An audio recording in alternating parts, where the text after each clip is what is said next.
See HD1 Holly Springs, 99.9 The Fan, the Triangle Sports leader. I'm WRAL meteorologist Elizabeth Gardner. Welcome to the first day of fall. Our temperature this afternoon, feeling comfortable near normal with a high of 83 under partly cloudy skies. Nice tonight with partly cloudy skies in mid-60s, but tomorrow the temperatures begin to climb. We'll see highs in the upper 80s under partly cloudy skies, and instead of cooling off, we warm right up into the 90s by Wednesday and Thursday. Weather update brought to you by Newcomb and Company, where your comfort is their business. Visit newcombandcompany.com. 3 o'clock check of your money. Dow Jones up 89 points today to 46,405. Hollywood Smothers pulls away 30. Inside the 20, he's gone. Hollywood 49 yards. The give to Castle. He's got a first down and more. Rumbling down the middle of the field. Castle picking him up, putting him down. Penix the snap, looking right. Now checks down left. Oh, yeah! Intercepted. Shaw Smith-Wade. Shaw Smith-Wade, the nickel, read the screen, picked it up after a little juggle, and it's a walk-in touchdown. The Drive with Tim Donnelly on 99.9 The Fan. The Drive with Tim Donnelly here on 99.9 The Fan. It's a Monday. What's going on, everybody? New week. Make it work for you. I'm Tim Donnelly, Dennis Cox producing the show. There are a few reasons for you to be excited on this Monday.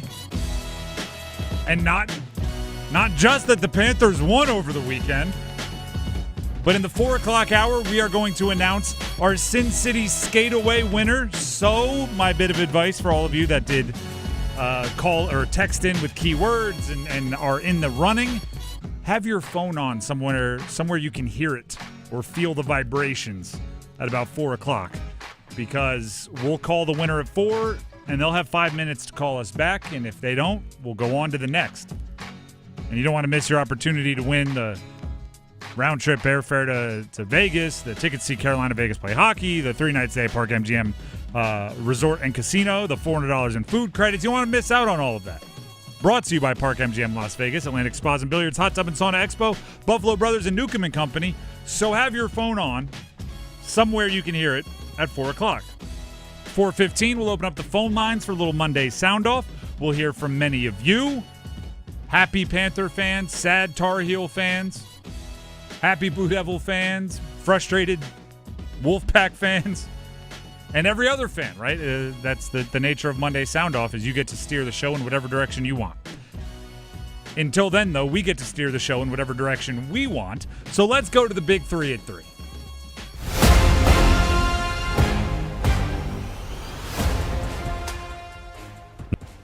Number 1. The Panthers smoked the Falcons 30-0. A shutout victory in the NFL doesn't happen often. Best thing the Panthers can take from that game is confidence, right? Just a reset, an exhale. Was it a perfect game? No, not at all. Was it a much worse game for Atlanta than it was for Carolina? Yes, it was. And you'll hear me say this about this game a bunch. If somebody wants to give you a game, don't stop them. If somebody wants to give you a game, accept the win, say thank you, and move on. And there's nothing wrong with that, right? In a competitive sport, there is nothing wrong with that. If your team, the team that you're playing is on tilt and they are bashing their head against the wall in weird ways and being stubborn with their play calling and sometimes just quite frankly mismanaging their play calling, when they're doing a bad job, just let them. And make sure you're playing solid enough that you don't join them and stoop to their level. Panthers won the turnover battle considerably. Take that. Accept it. Move on. Pick 6 down in the shadow of their own goal line. Catch the ball, jog into the end zone, celebrate. Best thing the Panthers can take from that is confidence. And here's what I mean. You had 2 starting offensive linemen out. You won anyway. You had a crucial interior defensive lineman out. You won anyway. Tetero McMillan had a little case of the dropsies. Maybe not the easiest catches in the world, but ones you would like to see your 8th overall pick make. And guess what? You won anyway. I hope what the Panthers take from that game, in addition to, 1-2 looks a heck of a lot better than 0-3, is they can make the small mistakes if you avoid the gigantic mistakes. Right? You hear coaches say it all the time. A throwaway can be significantly better than an interception, right? If you're going to make a mistake going 110 miles an hour. The little mistakes are acceptable, and the Panthers made a decent amount of them, but they avoided the gigantic mistakes. Aside from maybe Trevor Etienne muffing the punt, but no harm, no foul. We'll dive into that one more as the show goes along. That's number 1. Let's jump to number 2. Number 2. Fascinating weekend for college football in the Triangle. NC State Duke. This was quite frankly came down to the poise of the quarterbacks. Darian Mensah for Duke got down 20-7, and there was a moment, like sometimes I think a whole game, you can tell it in a moment. Boiled down to down 20-7, Darian Mensah had a little designed run, the quarterback for Duke, and he scampered, like 9 yards or something like that. And at the end, I don't know if he was considering a slide. I don't know if he was just trying to avoid a hit, but it was a super awkward, fold down to the ground as he got hit. And as he stood up, he was walking back, he was looking at the sideline, and he had a big smile on his face. And it wasn't a smile of, not taking it seriously. It was a smile of, when we watch that on film, I'm going to look super unathletic. And that's down 20-7 in a game that they had to win. 1-3 is a rough one to come back from for Duke. They had to win it. They had to come back, and he was comfortable. A couple plays later, threw a dime of a touchdown, great catch down the left sideline, and the game was completely different. On the opposite side, I think C.J. Bailey did a lot of good, right? NC State's quarterback, I think he did a lot of good. I think you could put together a mighty impressive highlight film if you take just the 10, 15 really, really good plays that he made. But we all saw it, right? He thought he had a free play. It was end of half. He throws a bad interception. They return it a whole long way back in the other direction. And from that point on, he mixed in some rattled plays. He mixed in some panic plays along with the good that I was talking about. And there's the difference. There's the difference. State couldn't hold on to the lead. Duke completes the comeback. They end up winning by double figures, 45-33. And we talked about it on Thursday, right? A 19 and a 20-year-old. Neither of them are old enough to legally drink, right? And both teams were assuming that their old soul quarterbacks weren't going to have those young guy moments. C.J. Bailey had a few more of them.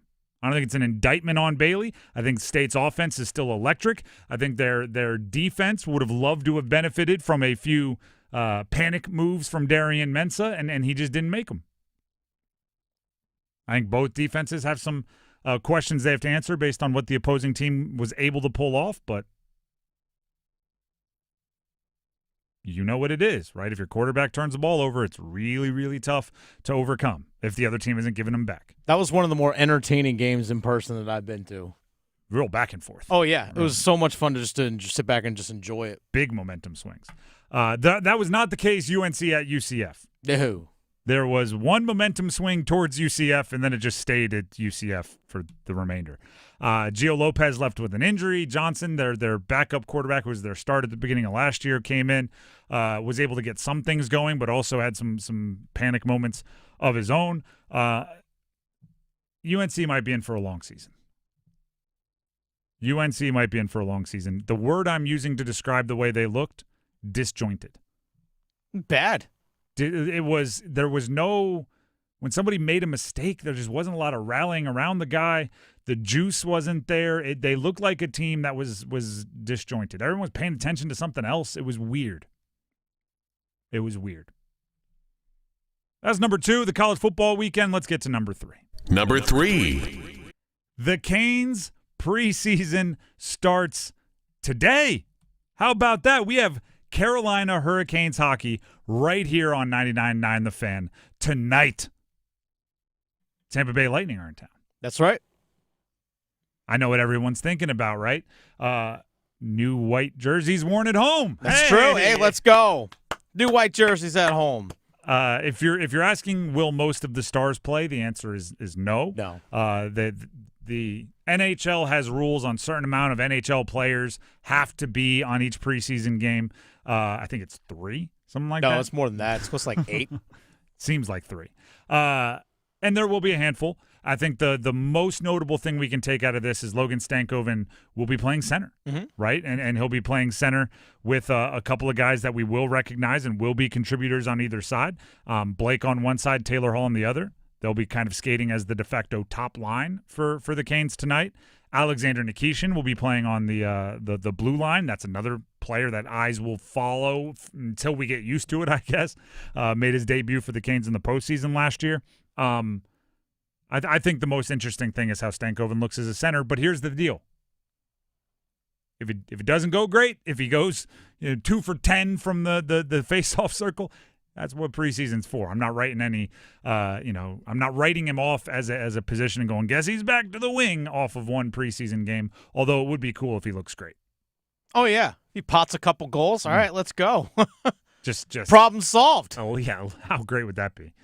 Although if he's too good too early, I might be going like, why did they not try this last year?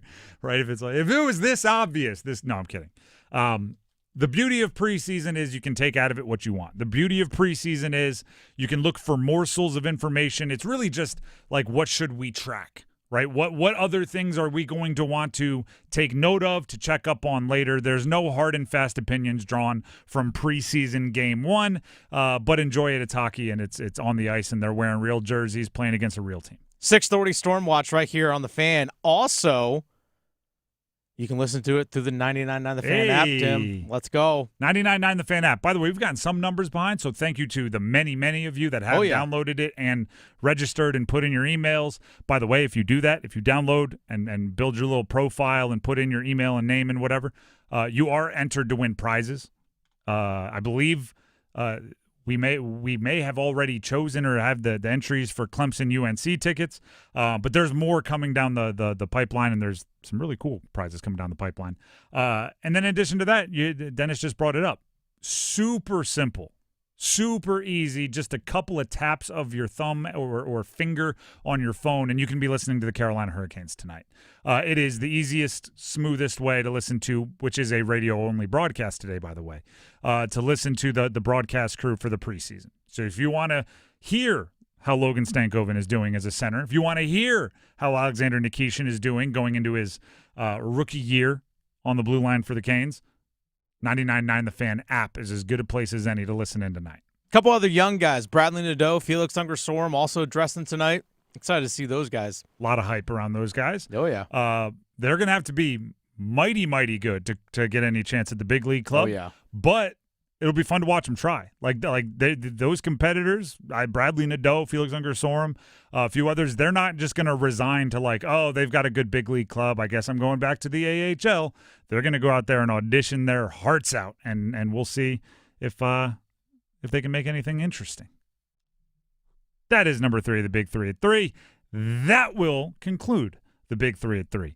Don't forget Monday's Soundoff coming up at 4:15. We have our Sin City Skateaway winner announced at 4, and we have to talk more about NC State losing to Duke. Duke beating NC State, however you want to phrase it, coming up next.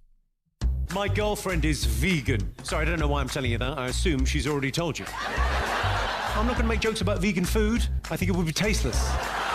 If you like fast-paced, edgy one-liners, then get ready. Jimmy Carr is going back on tour with his brand new show, Jimmy Carr Laughs Funny. DPAC Friday, September 26th. Don't miss Jimmy Carr's new hour of stand-up comedy. Get tickets now at dpacnc.com.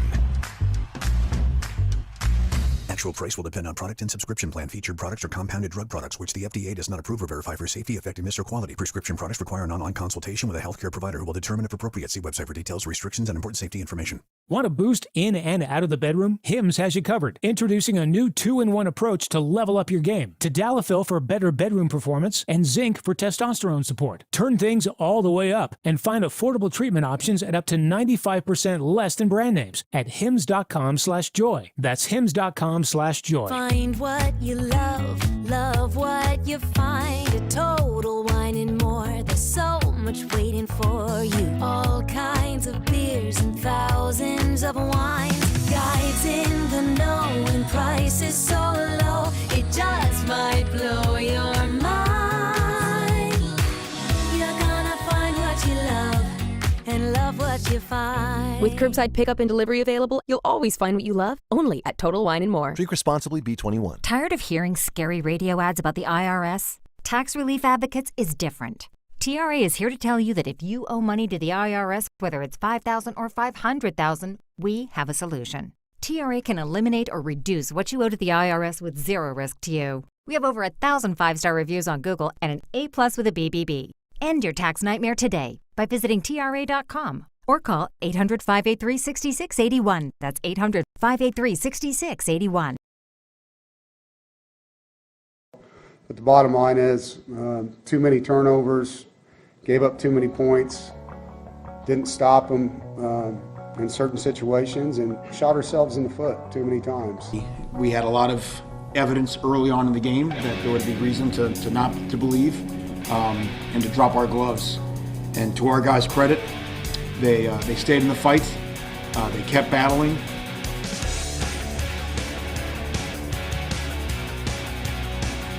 The Drive with Tim Donnelly, 99.9 The Fan. You heard me say it earlier.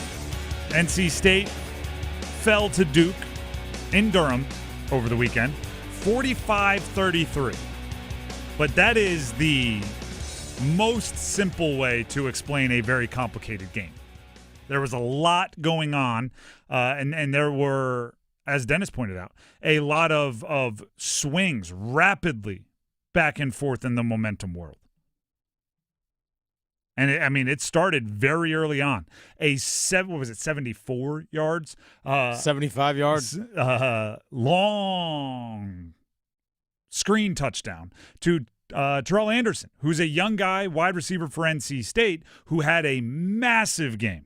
Couple of touchdowns, bunch of big plays, and that one right there kind of set up everything for this game was never what it seemed. Because if you look at the first two drives, there was a 3-play, 75-yard touchdown, 3-play, 75-yard scoring drive, which was pretty much a 75-yard touchdown for Anderson was the bulk of it for State. With horrible tackling by Duke. Two guys just unblocked came up and just two ships passing in the night. Just ran right up to the left side of him. I don't even know if they got a hand on him. Then you go to Duke, and Duke gets a 10-play, 70-yard touchdown drive with Darian Mensah picking apart the defense. Some late down plays where they had to pick up the first downs. There's some good runs, and they end up scoring to make it 7-7. Don't forget about an NC State penalty that aided that drive, too. Very true. And I kind of looked at it, and I went, as I'm watching the game, and I was at the UNC-UCF game, so I watched this one every snap later, already knowing how it turned out. And I was going like, you know what? Looking at those first two drives, Duke's did feel both ended in 7. Both, right? You're excited. You end up 7-7 and you're moving forward. Duke's did feel a bit more sustainable. It felt like they were doing something that they could repeat. And I'm going, I don't know if State's entire, offense here is like, we're going to wait till third down, throw a screen, and then our freshman is going to run through a bunch of probably should have been tackles and take off for 75 yards, second-year player, whatever it is. And yet it was 7-7. Then you get the interception that Bailey throws down the right sideline, which was a kind of a eyes in the back of your head play by the outside corner. He peels off. Chandler Rivers. True. Who's, by the way, an All-American, so it makes sense. But who peels off a deep ball to kind of go, which was we used to call them PRGs. They're decoys, right? You're running a guy off, hoping the corner runs with him. But the corner can't assume that. That's how you end up getting beat. But he takes the chances. He peels off it. He pops the ball up, ends up getting intercepted. And I'm going, ooh, that's interesting for C.J. Bailey. Because I'm not 100% sure it was a bad read when he let it go. But that's almost the ones that really mess with a young quarterback, where you don't feel like you did anything wrong, yet you're punished by it. And the interception happens, but he locks in. State's defense has his back. The Duke goes out with 3. They end up losing yards on the next drive. State has a long touchdown drive. It's all looking good. Duke punts again. State has a long touchdown drive. It's all looking good. It's 20-7. And this is what I brought up earlier today. Darian Mensah, as the leader of that Duke offense, absolutely no shake, no waver. I bet you if you would have checked his pulse, down 20-7 against an offense that was cruising, it would have been resting, right? Resting heart rate. It would have been like he was sitting on his couch watching TV. So much so that he was smiling after an awkward tackle when he tucked it and ran. Throws a touchdown pass, and then everything changes. We talked about these gigantic momentum swings. The biggest of the swings for me was State up 20-14. C.J. Bailey, it's 4th and 2. They just picked up a chunk play to get into field goal range.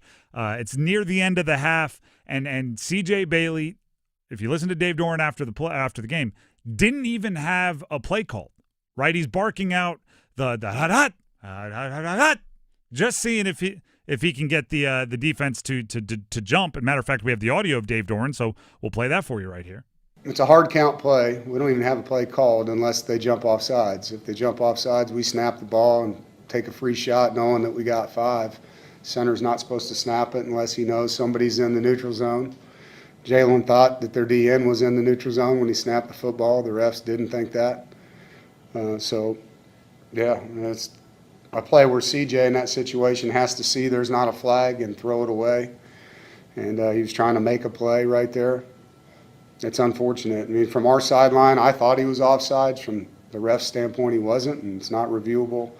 So it's a tough play in the game. You know, it was 4th and 3. We're trying to get him to jump, and if they don't, I was going to bang a timeout and kick a field goal. We weren't even going to run a play right there. That all leads into what looked like a horrendous interception.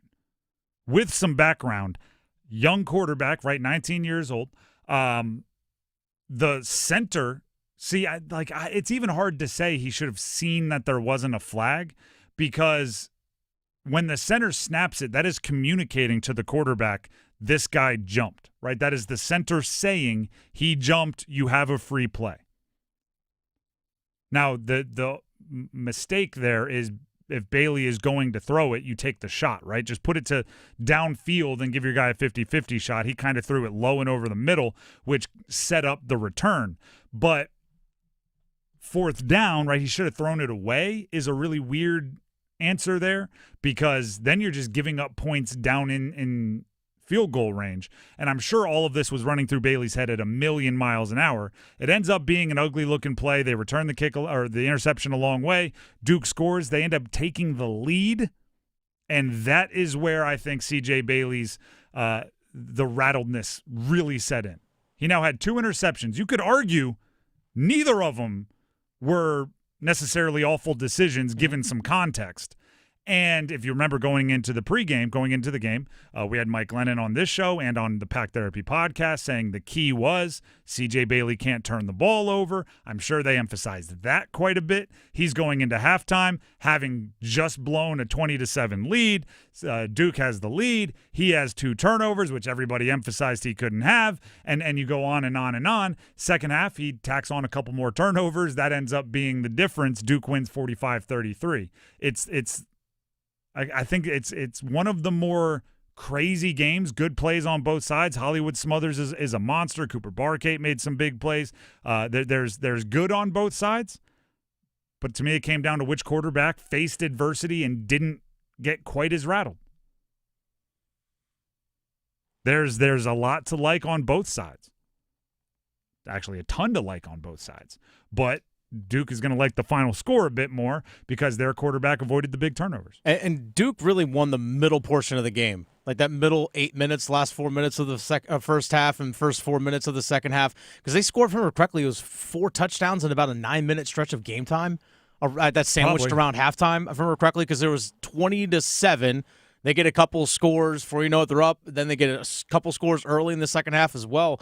So, I mean, it was just Duke completely swung momentum in their favor. Plus, let's not forget the blocked field goal that they had as well, along with the interceptions. There was the missed PAT, and NC State just simply made more mistakes overall. NC State just simply made more mistakes than Duke. In a weird way, State's touchdown, I think it was the Hollywood Smothers run early in the third quarter, was almost too fast. Yeah.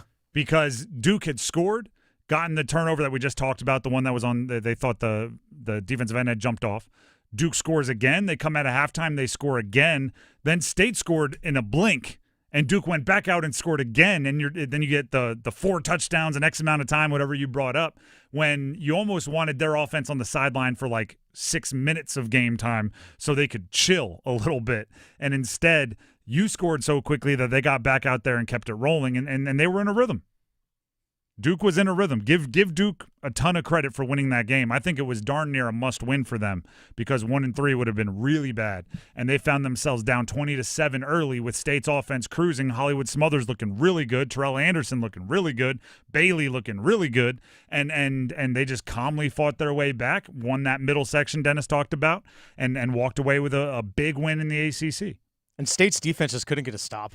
State's defense has some questions they need answered. Yeah. Their secondary is going to be poked and prodded by every quarterback in the ACC. The ACC is full of really good passing offenses.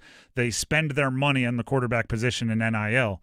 And when you see somebody do what Darian Mensah did, when you see somebody do what Caden Hauser did, when you see somebody do what Chandler Morris did, when you see somebody do what the quarterbacks really have been able to find a way to have success against your defense with, that's what you're going to have to stop.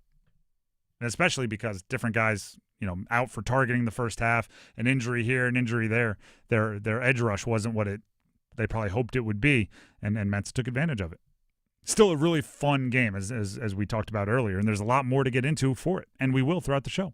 The Drive with Tim Donnelly, 99.9 The Fan. Before we move on, Dennis has something he'd like to tell you. I do. Dennis Cox here for my good friends over at Raleigh Weight Loss Center. I'm approaching just over about 7 weeks now, actually, with Raleigh Weight Loss Center.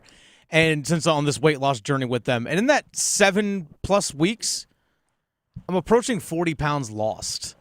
It's about 37. I weighed myself again this morning. 37 pounds lost. I'm approaching that 40 mark. I got about another 10, 11 pounds to go. But here's the thing about the program at Raleigh Weight Loss Center that's been, to me, so easy to get invested in, is the fact that obviously there's no shots or injections. I know a lot of people get very scared when it comes to those kinds of things. So you're not no shots or injections, so none of the side effects or any of those kinds of things. But the Raleigh Weight Loss Center program not only wants you to help get to that target or reach that goal weight, but they also want to help you maintain it as well. So it's not just they don't want you to just get there. They want to see you through it and beyond. That's what Raleigh Weight Loss Center wants to do. They're there for the long run for your weight loss journey, not just, hey, let's lose a bunch of weight real fast and send you on your way. They're investing in you in terms of your health and your weight loss long term. This is why you got to give them a call at 919-897-7506 or visit them online, RaleighWeightLossCenter.com. The consultation with them is free. That's the nice thing about it. It's a free consultation. Again, give them a call, 919-897-7506. I guarantee you're going to see results. Results may vary. I'll say that. Results will vary depending on person to person. But as someone who's been doing this program, I not only do I physically see the difference on the scale, when I look in the mirror, it's different. My clothes fit a lot different as well. Give them a call at 919-897-7506 or visit RaleighWeightLossCenter.com. Results may vary. The Drive with Tim Donnelly, 99.9 The Fan. We'll get you to the Dean's List coming up next. Don't go anywhere. Hello, I'm Jen. and I work in the service department with Newcomb & Company in the Triangle. I've worked at Newcomb & Company for over a decade and can tell you firsthand our comfort contract is hands down the best way to stay worry-free and comfortable in your home. In fact, the program works so well, we have over 4,000 customers who use it. Folks love it because when you sign up for the comfort contract, you get the best service Newcomb offers. We prioritize contract members with same-day service, priority scheduling, and emergency after-hours calls.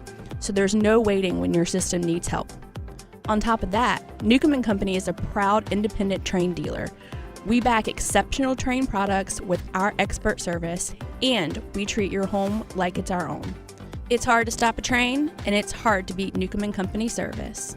Call 919-862-3000 or visit newcombandcompany.com to learn more about our comfort contract. Newcomb & Company, your comfort is our business. The John Deere Gator XUV lets you cut, pack, drive, scout, weld, stack, feed, pull, load, tow, spray, and haul, all in a single day. Because with the highest cargo box volume in its class, customizable features, and a towing capacity of up to 4,000 pounds, it gets the job done. You just have to get in the seat. Learn more at your John Deere dealer or visit johndeere.com/GatorXUV. Are you trapped in a high-rate mortgage, watching your hard-earned money vanish every month? Stop.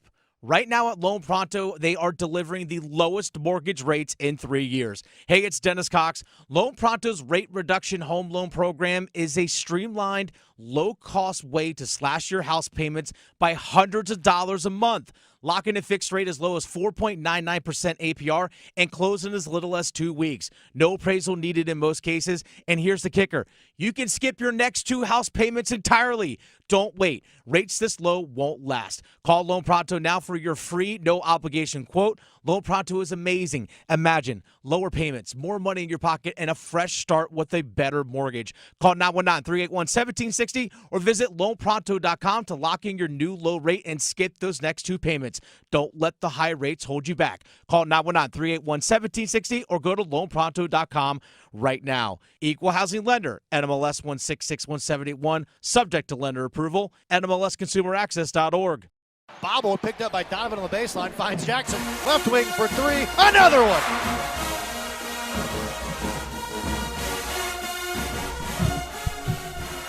The Drive with Tim Donnelly, 99.9 The Fan. Before we get to the Dean's List, a few minutes just to remind you of some things. Number one, if you at any point in the last 2 weeks have texted in a keyword to be entered to win our Sin City Skateaway, which includes the trip to Vegas, the room, the flights, the tickets to see the hockey game, the food vouchers, the whole deal. First of all, thank you. We love that you're participating in our contest. We do them for you. But also, make sure your phone is turned on somewhere you can hear it, somewhere you'll feel the vibrate, whatever it is, because at 4 o'clock we are going to call the winner. And if they answer perfect, we're going to put them on air. We're going to tell them they're the winner. If they don't answer, they will have 5 minutes to get our call back to us, to call us back. And if they don't, we'll go to the next. We have a list. We have others to call, and I don't want any of you to miss out on the opportunity on the Vegas trip, the Sin City Skateaway. So at 4 o'clock, have your phone turned on. Also, at 4:15, have your phone turned on, but for a different reason. You can use it to dial in and call this show, because we're opening up the phone lines for a Monday Soundoff. So we are looking forward to your takes on your favorite teams, whatever you think is happening in the sports world, locally, bigger picture stuff. We're looking for all of your takes.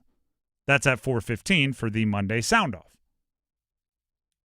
And download our app, 99.9 The Fan. We'll tell you why and how awesome it is. But the best way to do it is to experience it yourself. App Store, Google Play Store, 99.9 The Fan. Download it. We'd appreciate it. Now we can jump into the Dean's List. Dean's List, where we give everybody a little extra praise, that everybody that's deserving of a little extra praise in the college sports world, they're just due. We're going to start with a serious one. So I know sometimes we joke around here, but this one is not a joke whatsoever. Former App State head football coach Sean Clark. For those of you that haven't heard the news, UCF, his current employer, where he was the offensive line coach, confirmed the news earlier today that Sean Clark passed away at the age of 50. And obviously for App State alumnus out there, he was an App State alum, so he's one of you. Football All-American a couple times over while playing for App State in the 90s. Head coach for a good amount of years, some of the best teams in school history up until just recently. Suffered a medical emergency. We don't have all the details a few weeks ago, and he's been in the hospital. He's been hospitalized away from the UCF team. But 2 points I'll make here. One, by all accounts, everyone I've talked to that interacted with him, every time we had the opportunity to interact with him, one of the good ones in the football world. Super nice guy, pretty universally. And that goes before kind of the tributes and everything coming in today, which obviously are giving flowers. One of the nice guys, right? Genuinely good people. And then also 50 is too young. 50 is brutal. And you know, the details, whatever they may be, will be, but 50 is too young for somebody that I think did a really good job running a program and developing young men, regardless of what the win-loss record ended up being. So he's our number one on the Dean's list today, Sean Clark, former App State head football coach. And like I said, serious one. Now we can get into the more trivial, right? The sports are the toy store, toy box of life, and we can go that way. Sean obviously dedicated his life to sports, so I feel like it is a okay transition to make. More Dean's Listers. Miami, Florida State, and Georgia Tech.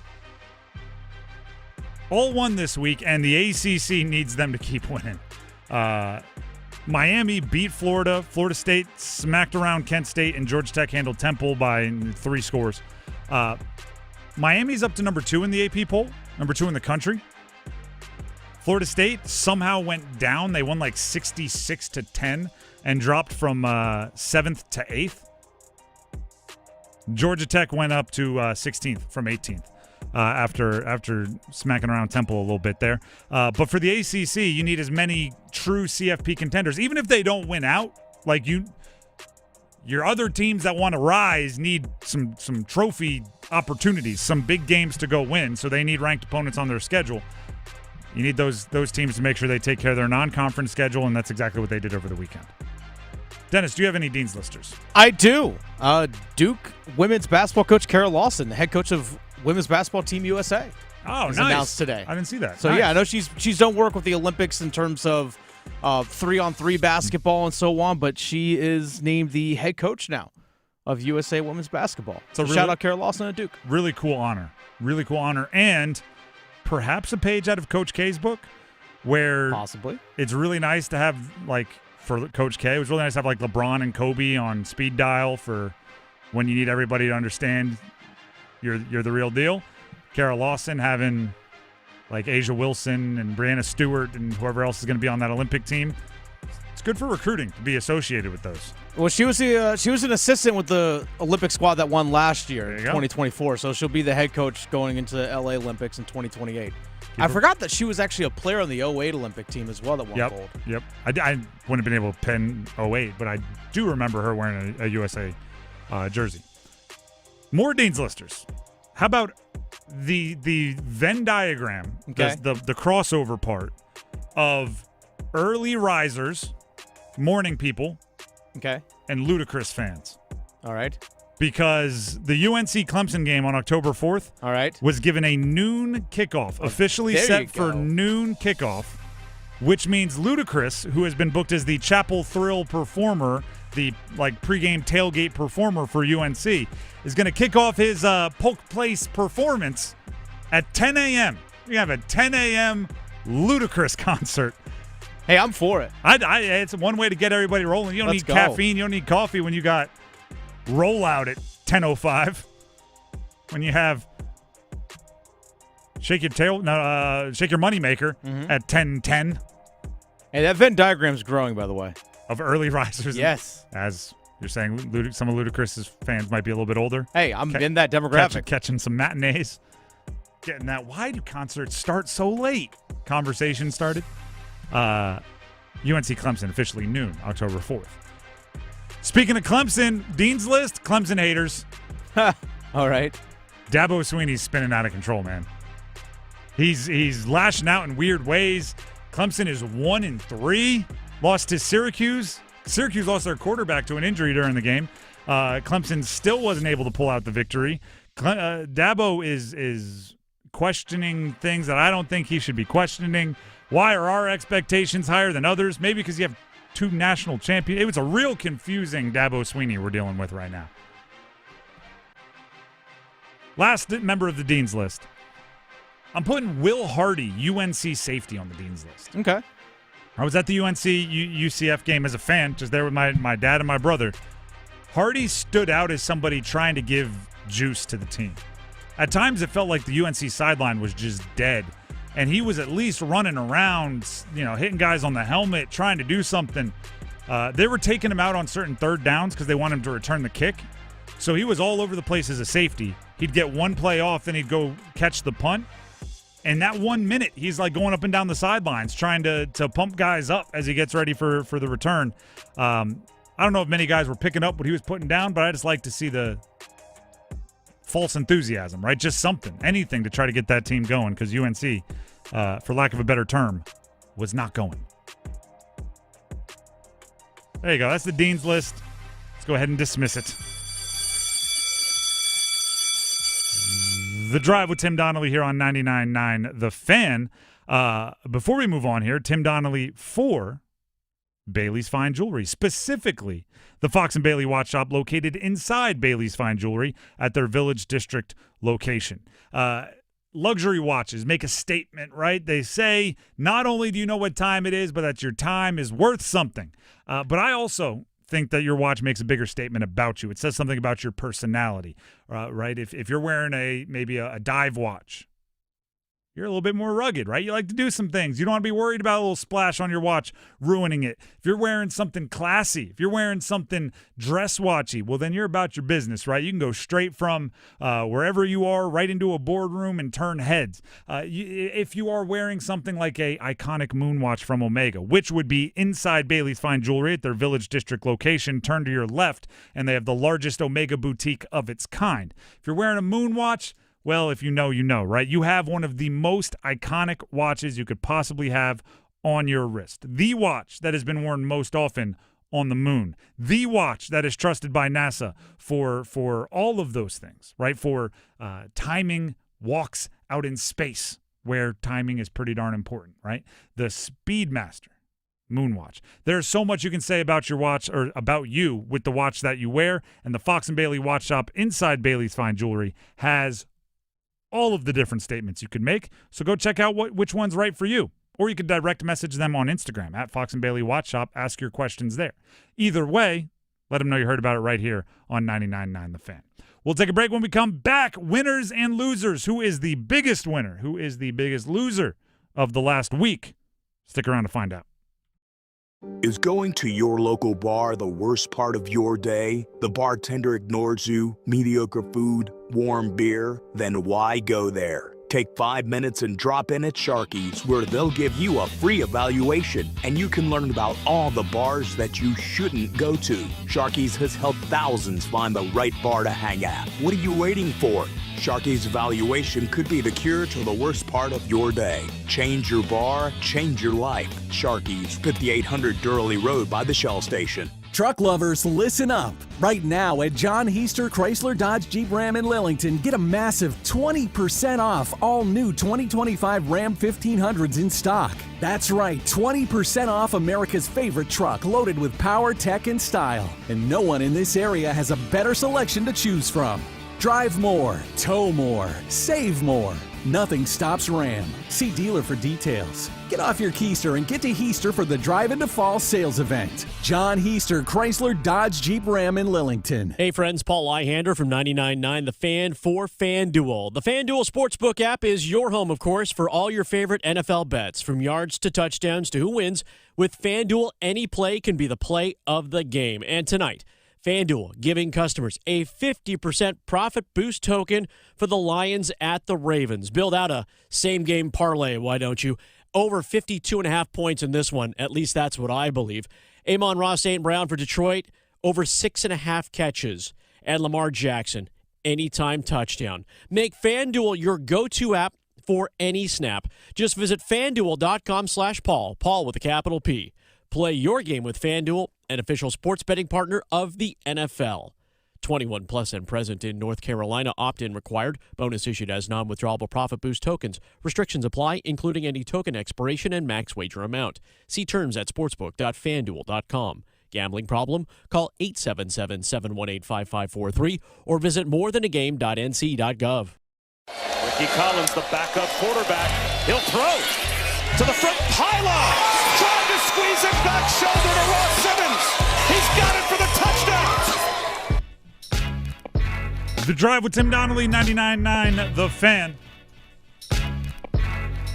We are about 15 minutes away from calling the winner of the Sin City Skateaway. So have your phones on, be ready to answer. You have 5 minutes to call us back if you don't pick up when we call, in order to claim the Sin City Skateaway, which is an awesome prize with a trip to Vegas, hotels, food, tickets, whole deal.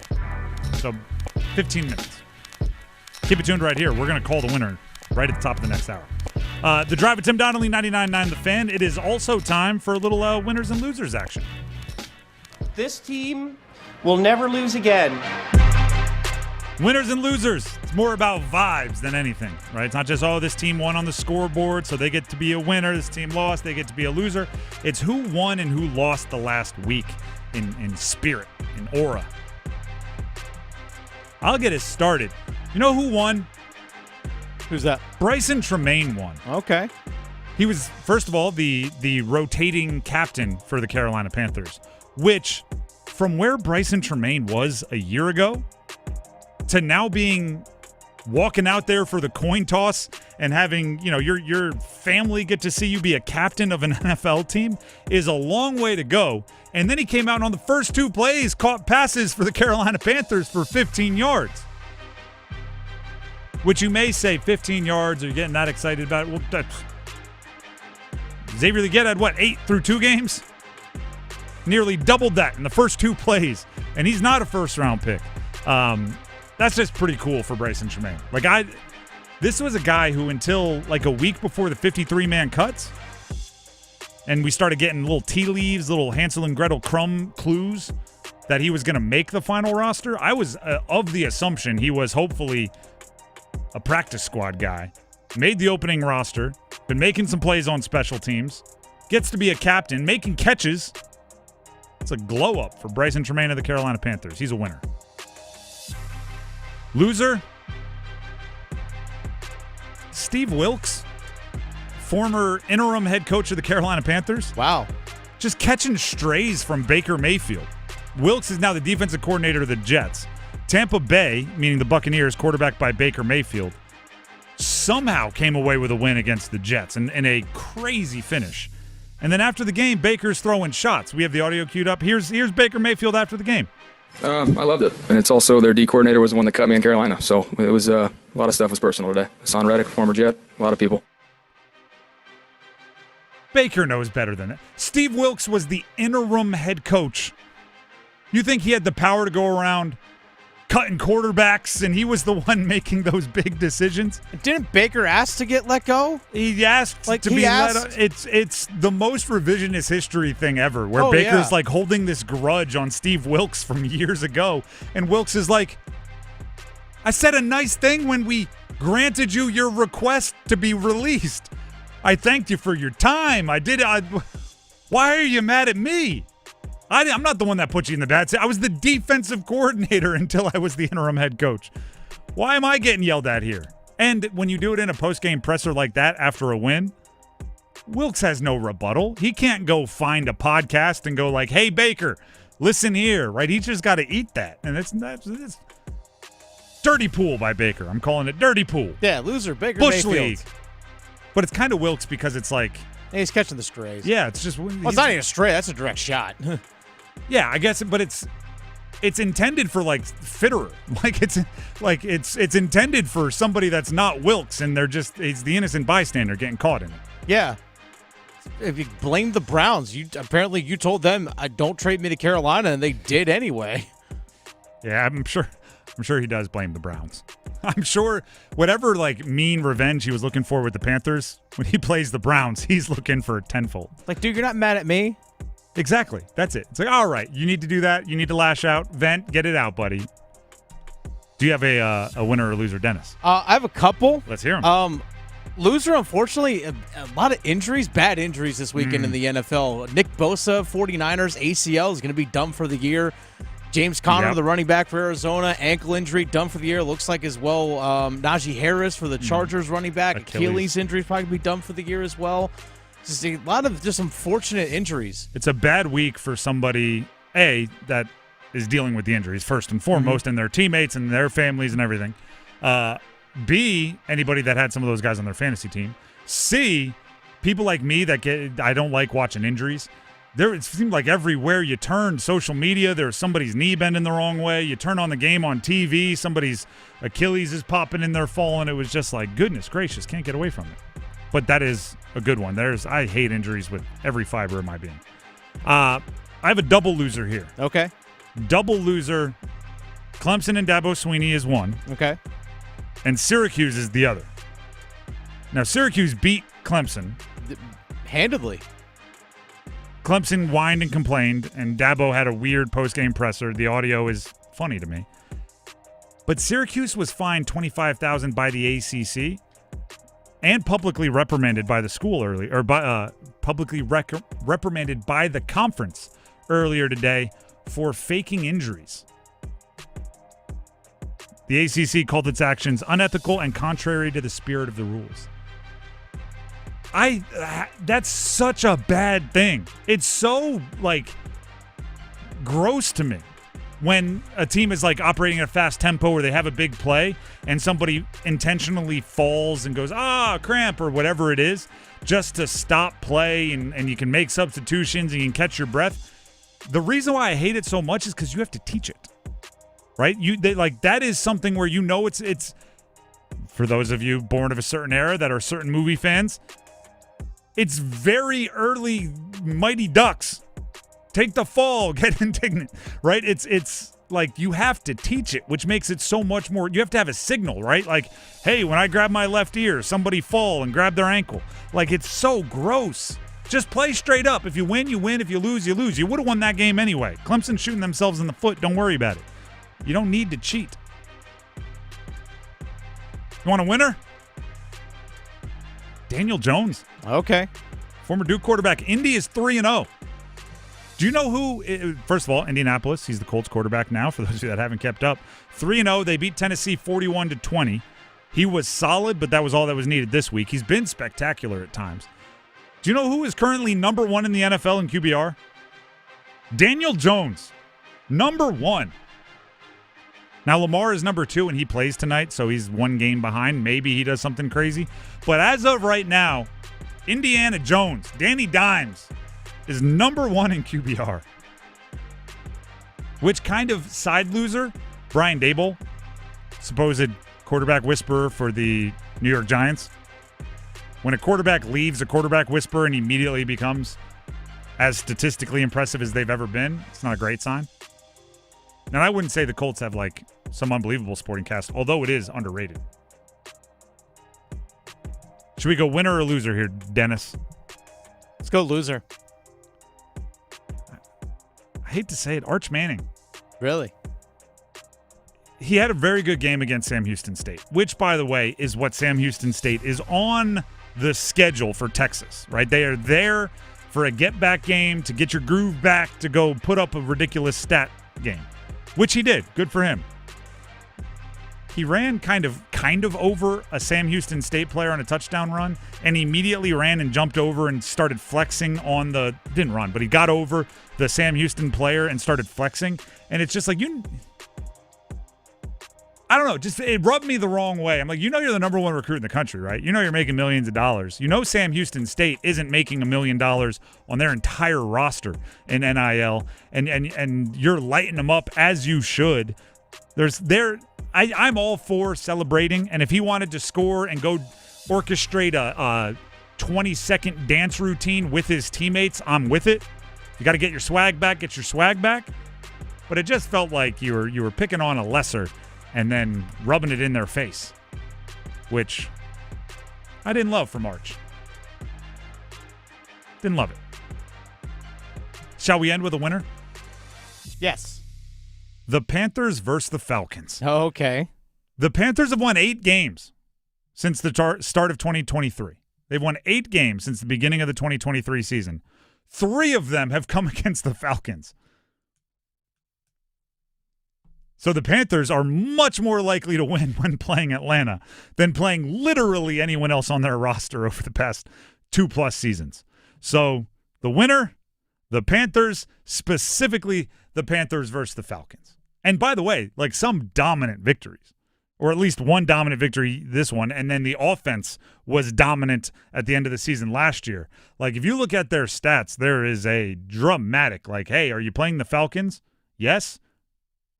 All right, the stats are going to be better. Are you not playing the Falcons? All right, this one's going to be a tough one. Panthers versus the Falcons. And it's different iterations of the Falcons, by the way. Different coaches, different coordinators. It's whoever's over there in Atlanta. They like seeing that color and style of jersey on the opposing sideline. That's winners and losers here on The Drive with Tim Donnelly on 99.9 The Fan. It is about that time, everybody. Within the next handful of minutes here, Dennis will be dialing phone numbers, or at least one, looking for the winner of the Sin City Skateaway. We have the list, and it is in order. The number at the top, you're the first winner. But if Dennis calls and you don't answer, we start a clock. You get 5 minutes to call us back. If you don't call us back within the 5 minutes, we go to the next number on the list, the number 2. And we don't want to do that. We want the first winner to answer, to win the round-trip airfare, the 3-night stay at Park MGM Las Vegas Casino and Resort. We're looking for the tickets to see Carolina and Vegas play hockey, the $400 in food credits, all of it.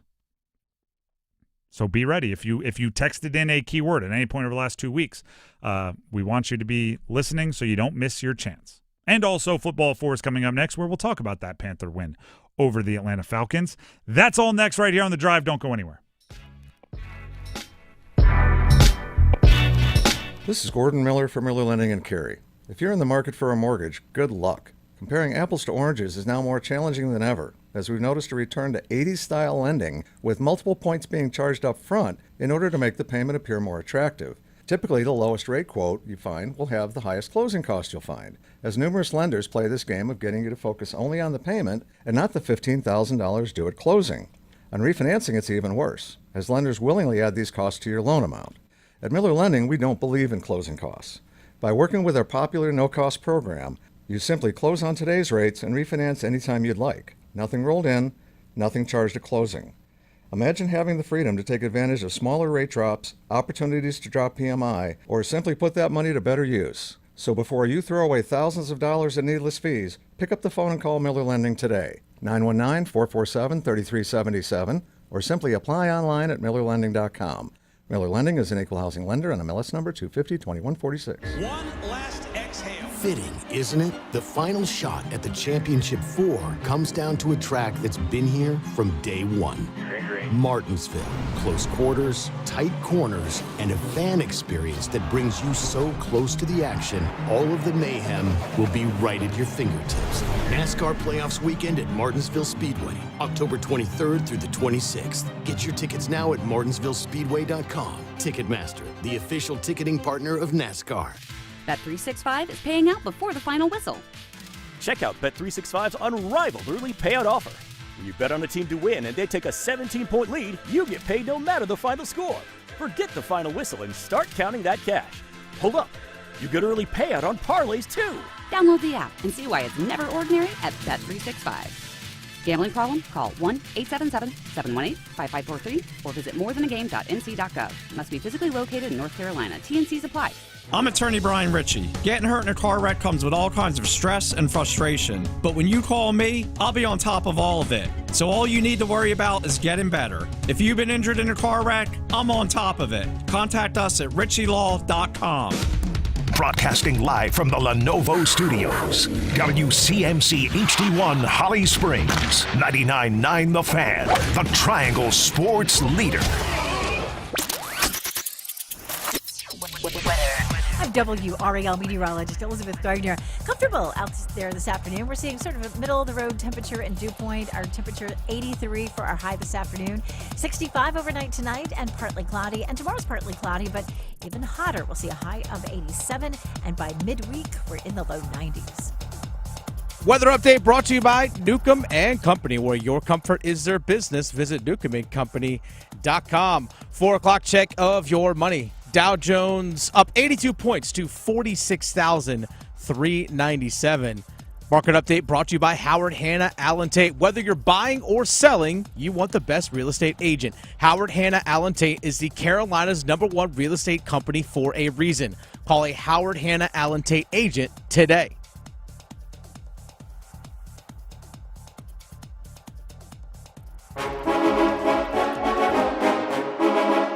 Let's move the chains. Time for Football at 4. The Drive with Tim Donnelly, 99.9 The Fan. It is time for Football at 4, but we will put Football at 4 on hold for a very important reason. For the last 2 weeks, we've been taking your texts. We've been sending out keywords. You've been texting in the keywords once an hour from noon to 6 with the thought that one of you would win the Sin City Skateaway. That includes pair of tickets to see Carolina play Vegas. We're talking hockey here at T-Mobile Arena on October 20th. Round-trip airfare for 2 to Vegas. A 3-night stay at Park MGM Resort and Casino with $400 in food credits to spend while you're there. All of it was brought to you by Park MGM Las Vegas, Atlantic Spas and Billiards Hot Tub and Sauna Expo, Buffalo Brothers, and Newcomb and Company. And you all listened. Many of you sent in keywords. Many of you had entries. And all of that led to a randomly chosen winner who I believe, Dennis, this was the first caller. Called, answered, they were paying attention, and they are the winner of the Sin City Skateaway. It is Brett in Youngsville. Brett, congratulations. Woo. Give us that celebration one more time. I enjoyed that. Congratulations, you are the Sin City Skateaway winner.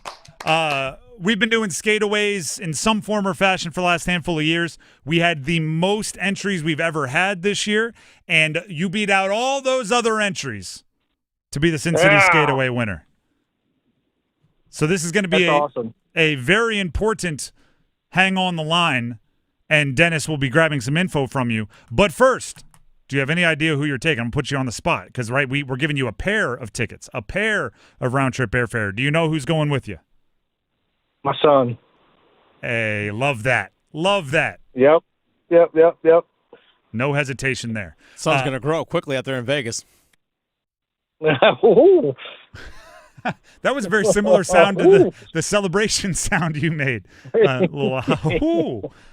Brett, first of all, congratulations once again. Very seriously, stay on the line so Dennis can grab the info that he needs to make sure you get your prize. And let us know how it goes, right? You and your son out there painting Vegas, Carolina red. Let us know how it goes, okay? Make sure you check back in with us after the trip. We'll bring a Canes win back. There you go. Be our eyes and ears out there. That is Brett in Youngsville, our Sin City Skateaway winner. Woo-hoo. I liked his celebration sound. Brett in Youngsville. And for everybody else that participated, thank you. We are going to continue doing cool things like this. Like I said, we've done this the last handful of years in some form or fashion. Sometimes the details change a little bit, but we do really enjoy thanking you and putting on these style of giveaways. So some of you can have some really cool memories, and everybody else hopefully at least had a little bit of entertainment of thinking of like what you're going to do, right? It's like when you buy a lotto ticket, you're not just, obviously you're hoping to win the jackpot mega prize, but you're also, right, you're buying the 10 minutes of entertainment where you think about, which private island you're going to buy. And you're going to talk to your friends about what they would buy and how much money would you give this person and what philanthropic organization would you start, right? It's all for the entertainment as well. So even if you're not bred in Youngsville, you're not the big winner, hopefully you at least got some fun entertainment on how you'd spend those 3 days in Vegas. I wasn't even eligible, so at least you guys had a better chance than I did. The Drive with Tim Donnelly, 99.9 The Fan. Brett in Youngsville, congratulations. Also, congratulations are due to the Carolina Panthers. Let's get to football at 4. Carolina Panthers win the darn game. Speaking of, we will open up our phone lines in about 10 minutes. Not for a giveaway, but for Monday Sound Off. So if you want to sound off on the Panthers beating the Falcons, if you want to sound off on State losing to Duke, if you want to sound off on UNC losing to UCF, you want to sound off on Duke beating State, whatever it is, anything in sports, we'll open up the phone lines in about 10 minutes for you. Bookmark the number, 919-860-5326. Not open yet, but they will be shortly. The Panthers won a really weird game versus the Falcons. It was a strange game. And I'll tell you, just so you know how I came to that realization. This past weekend, I was out of town. I was out of town Friday, right? We did the Disney thing with my son and my daughter, and we were at a water park. Or no, sorry, on Saturday, I was actually at the UCF game, UCF-UNC, UNC on the road. And then Sunday, I was at a water park, so I was checking the phone for the updates. But I rewatched every single snap of the Panthers game this morning. Every single snap, multiple angles. I did like I was watching film back in college. And it was interesting because I already knew the outcome of the game. So I knew 30-0 was the outcome. And I knew many of the stats, and I paid attention to a lot of the conversation on social media. But I wanted to watch it for myself. And it was funny because I was watching and I was going, when do the Panthers start dominating? Right? When do the Panthers start exerting their force? Right? I know they win 30-0. When do they look like the far dominant team? And it just never really happened. But then you check the score and it's 30-0. And I had a realization. In recent years, a lot of times, that's what it feels like to play against the Panthers. You're going like, I don't even know if we're playing our A game. We're not playing our F game. We're not playing bad, but I don't even know if we're playing good because the other team just keeps setting us up to win.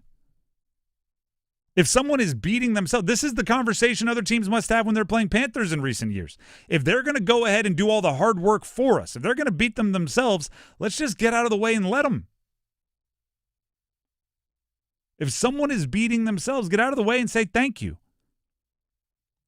I like Bijan Robinson. A lot of his touches were effective. The dude had 111 total yards on 18 touches, yet for some reason they wanted to continue to put the game on Michael Penix's shoulders, right? And they wanted him dropping back and trying to throw downfield or making long reads. And I'm going like, I think if I were them, I would just get it to Bijan. But I'm not going to tell them that because I want the Panthers to win. So just get out of their way and let them force passes downfield to Darnell Mooney. Like, what does that mean to us? Penix was never comfortable the whole day. Absolutely. Never got comfortable.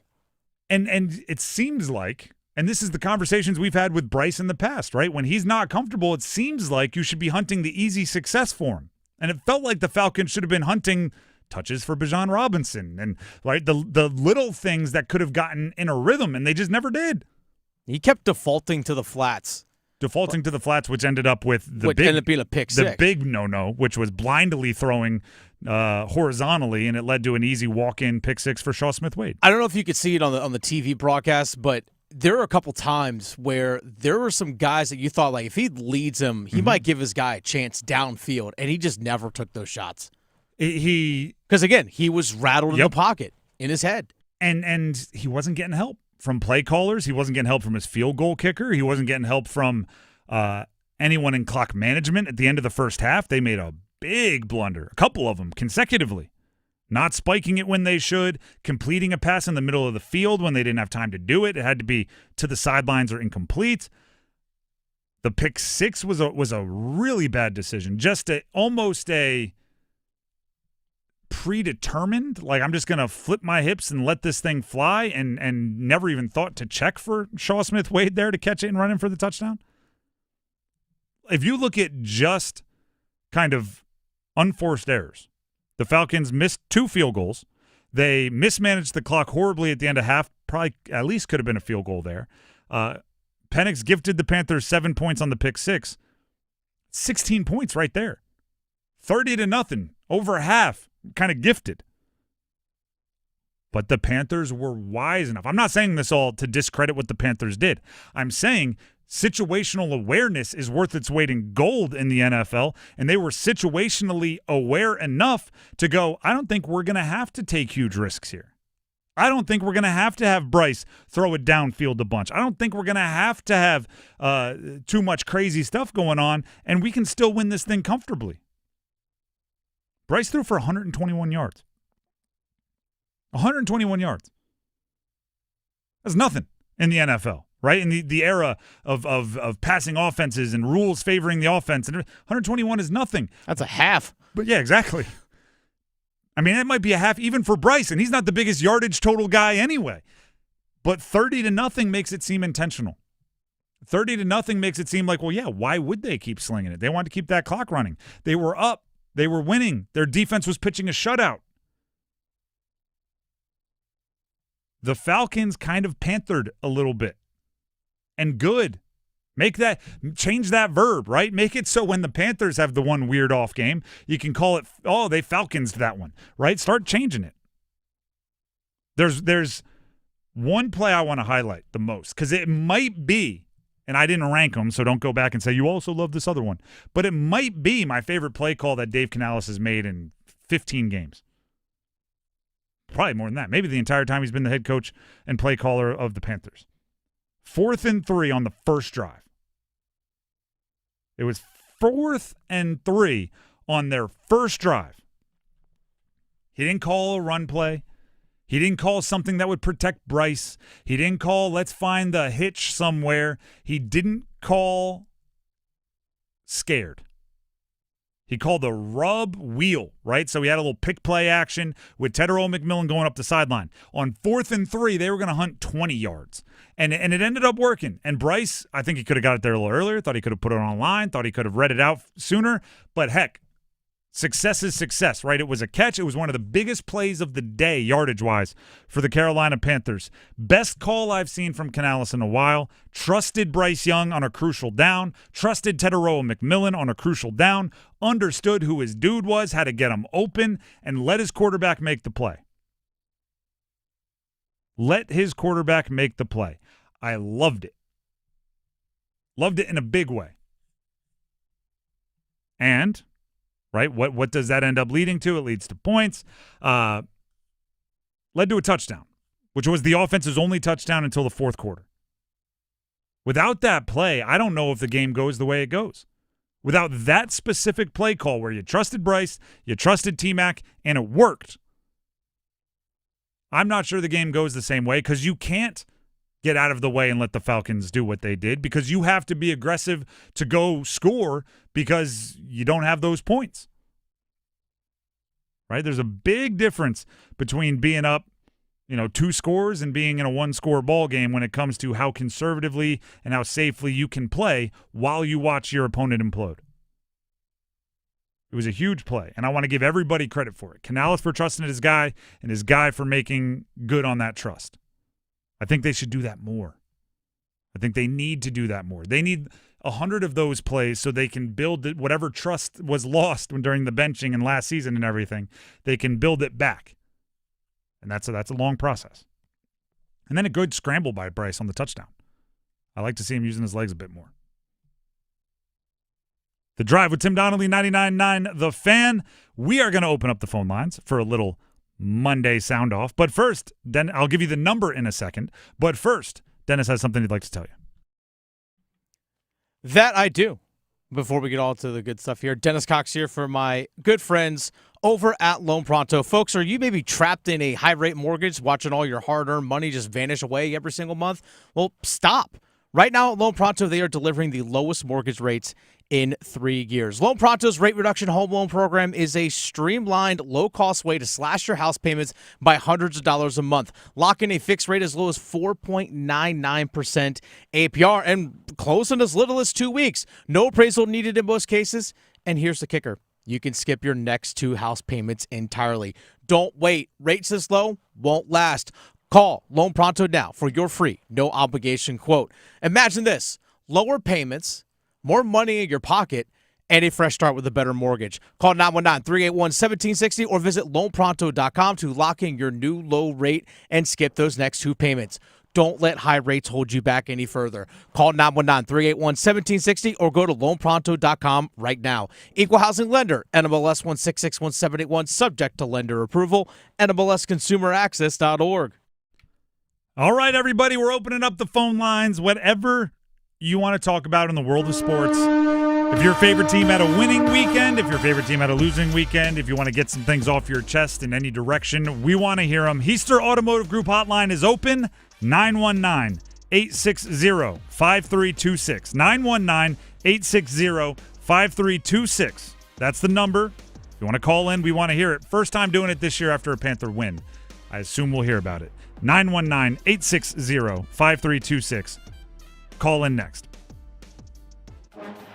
The road to college football's national championship runs through 99.9 The Fan. All the best teams, all the cool traditions, and all the touchdowns. Castle picking them up, putting them down, touchdown! My goodness, what a knockout blow in the fourth quarter! College football on The Fan is powered by Wake Med, Roofworks, and Wilkinson Chevrolet Cadillac GMC in Sanford.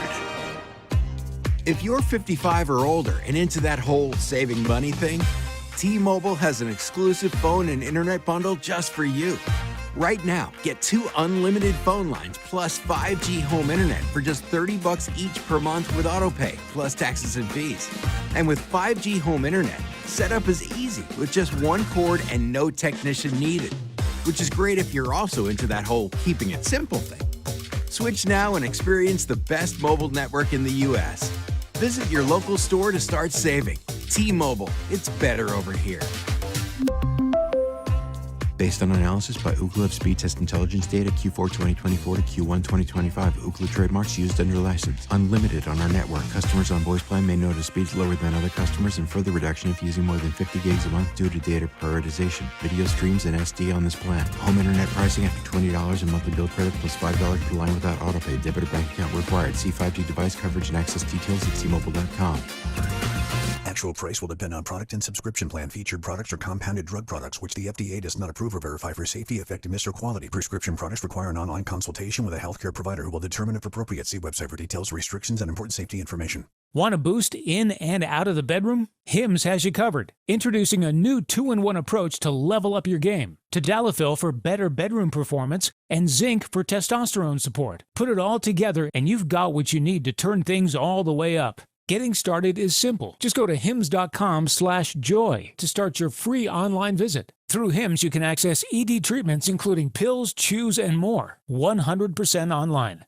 No office visits, no pharmacy lines. Just fill out a simple intake form and a licensed medical provider will determine if treatment's right for you. If prescribed, it ships free and discreetly to your door. Find affordable treatment options at up to 95% less than brand names at hims.com/joy. That's hims.com/joy, HIMS.com/JOY. Give to Dowdle, barges across the goal line for a Panther touchdown. Great win for the boys. Great win for the Panthers. The Drive with Tim Donnelly, 99.9 The Fan. Great win for the boys, says Dave Canales. Let's see what you say. How about that?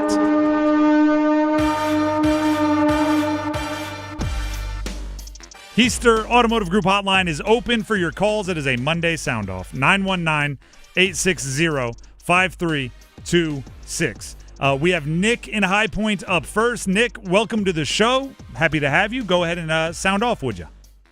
Hey, Tim, I'm a big fan, man. I Thank just got a couple of things I wanted to sound off on. I'll make it quick. First thing I noticed is that the play calling on both sides looked a whole lot better. From the beginning of the game, from the get-go, it just looks like we could finally execute rather than going down the field. The other thing I noticed is that the talent wasn't there, but the coaching won. It feels really good to be on that side of it. I also noticed that the Panthers have a trend. Going back to last season, all we do is carry on the momentum from the game prior. It just feels like the way we finish the last game is the way we start the next one. And I think that's why we looked a whole lot better at the end of the season last year than we did at the beginning. Looks like we're starting off this year. And then also, could you touch on I know you've mentioned that your goal for this defense is to not be in the bottom third. Do you think after yesterday's showing that they could be on the other side of that? Could they be in the top third? I know it's a big ask, but after what we saw yesterday, it was the only shutout this season. I think it's possible. And one more comment. What is up with T-Mac trucking people? I love it, dude. He's knocking people over, man. I love it. I appreciate the call, Nick, and thank you for the kind words. There's a lot to get into there. Good points. I'll have to look into that. They build off of the previous week thing, almost like they're not calibrated right, and it's like their second half is the first half for the next game, sort of thing. I'll have to look into it. Obviously, that worked for this week because they I saw all the stats right over the last 6 quarters. They've outscored their opponent, whatever it is, like 49-0, which is true, but also convenient to leave out the first half against Arizona. So I'll look into it. I'm not sure. Offense and defensive play calling. There were a few really good plays that I liked offensively. Other than that, I thought it was conservative, but rightly so. The defensive play calling I'll have to look into. They still are near the bottom of the league in blitz percentages and all those sorts of things on defense. But it is obviously play calling is one of those things that always just seems like it was way better after a win than after a loss.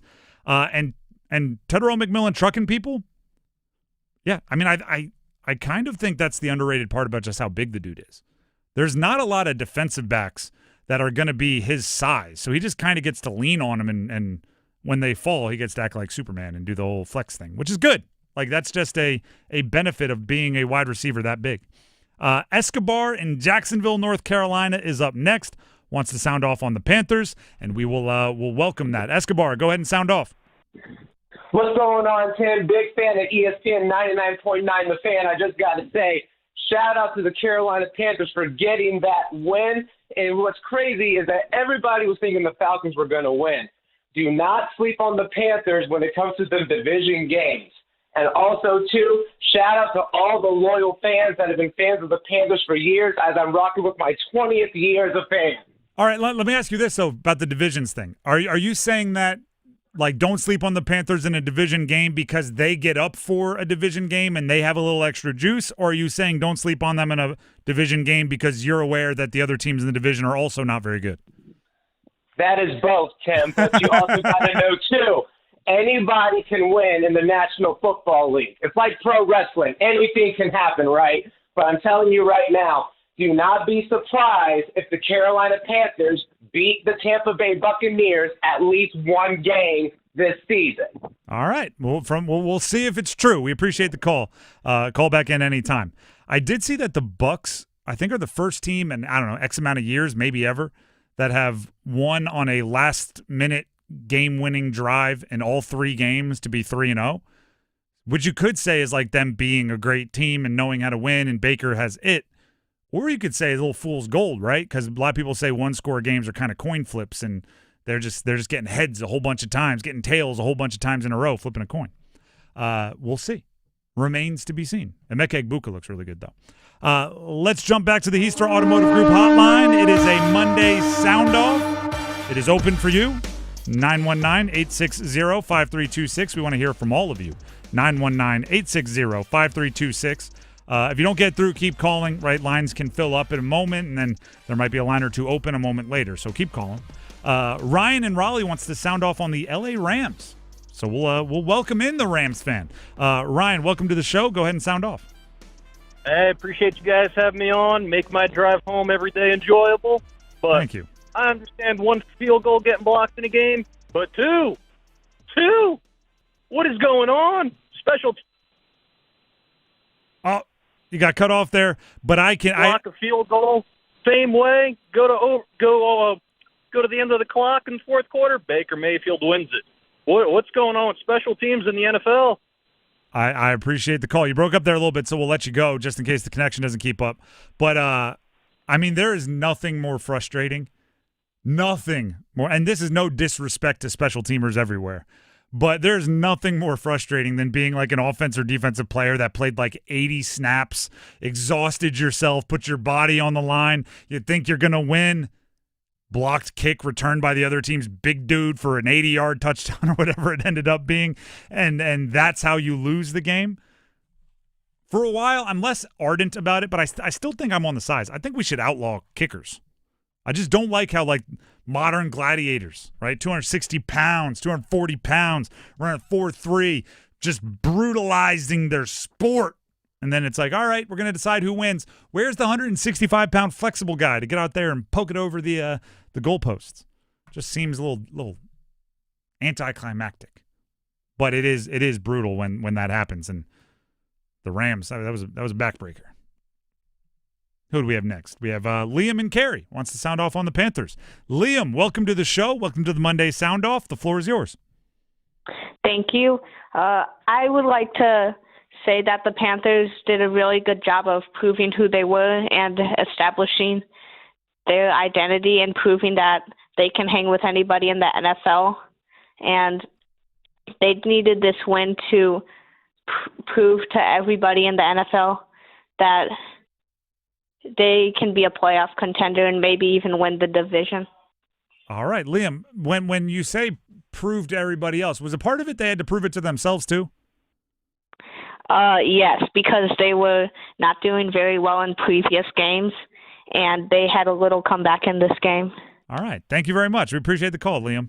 I think as much as proven to anybody else, I think they needed a win like this for themselves to just kind of maybe let the tension out of the room for a second, right? Go have I don't even know if people understand this.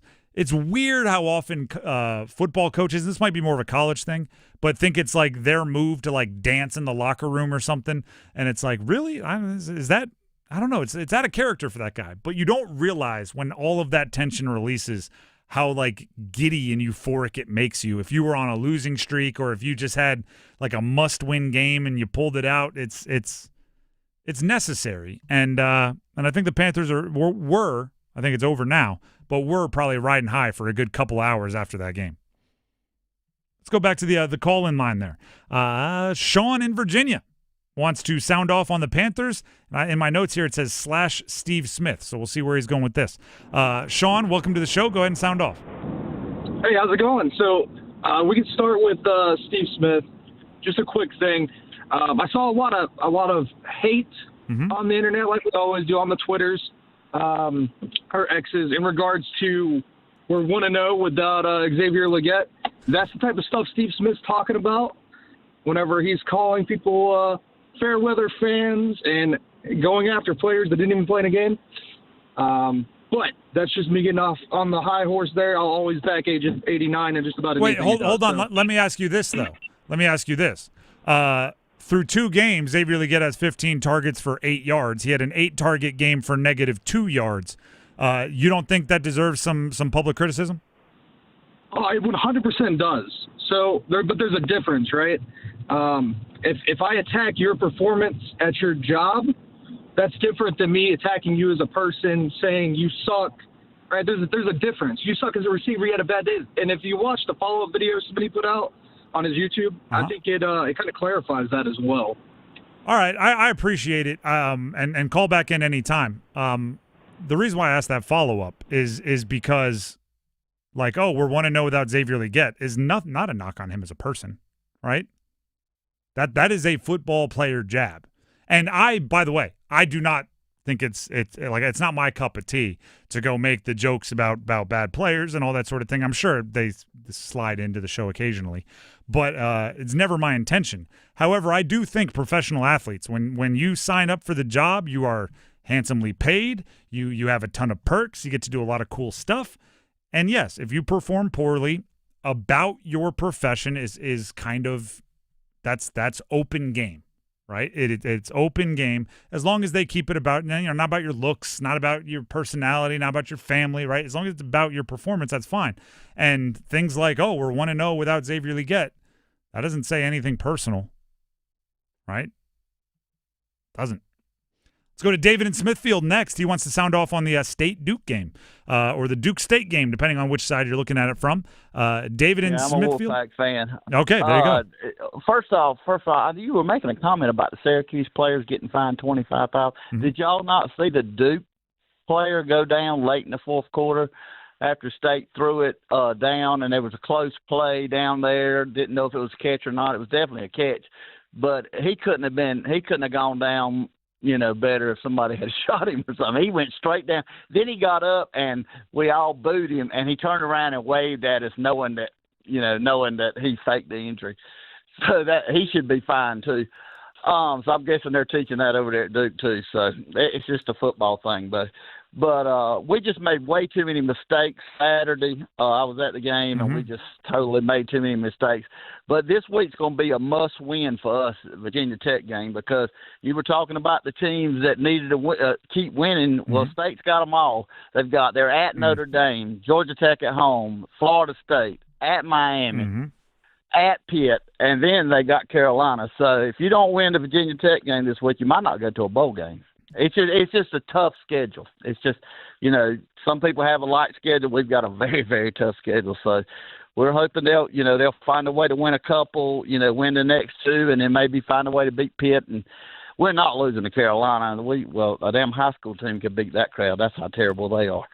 So anyway, you have a good day, brother. Thank you very much. I like your comment about the Duke guy falling down. You probably didn't see it, but now Dennis might have. He was at the game. I appreciate the call, and I appreciate the point made. I try, especially when it comes to things like injuries, I try not to treat myself as judge and jury. So when I make the comments that I make about that practice, the ACC finds you. That's kind of them making the verdict. But I'll put it this way. I hear you. I hear you. I'll just say I know the exact play he was referring to. But if anything, it actually gave NC State a timeout, and they ended up scoring a touchdown. So, hey, maybe double secret agent? See, I'm just saying. I mean, he's also the guy that blocked the field goal, so I don't know. Probably not.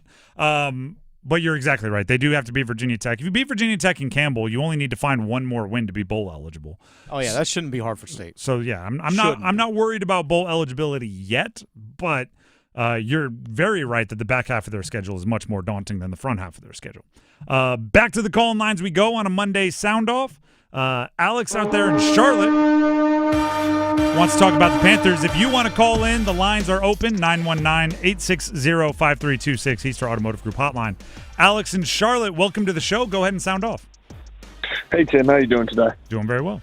Looking forward to what you have. Great. What do you got for us?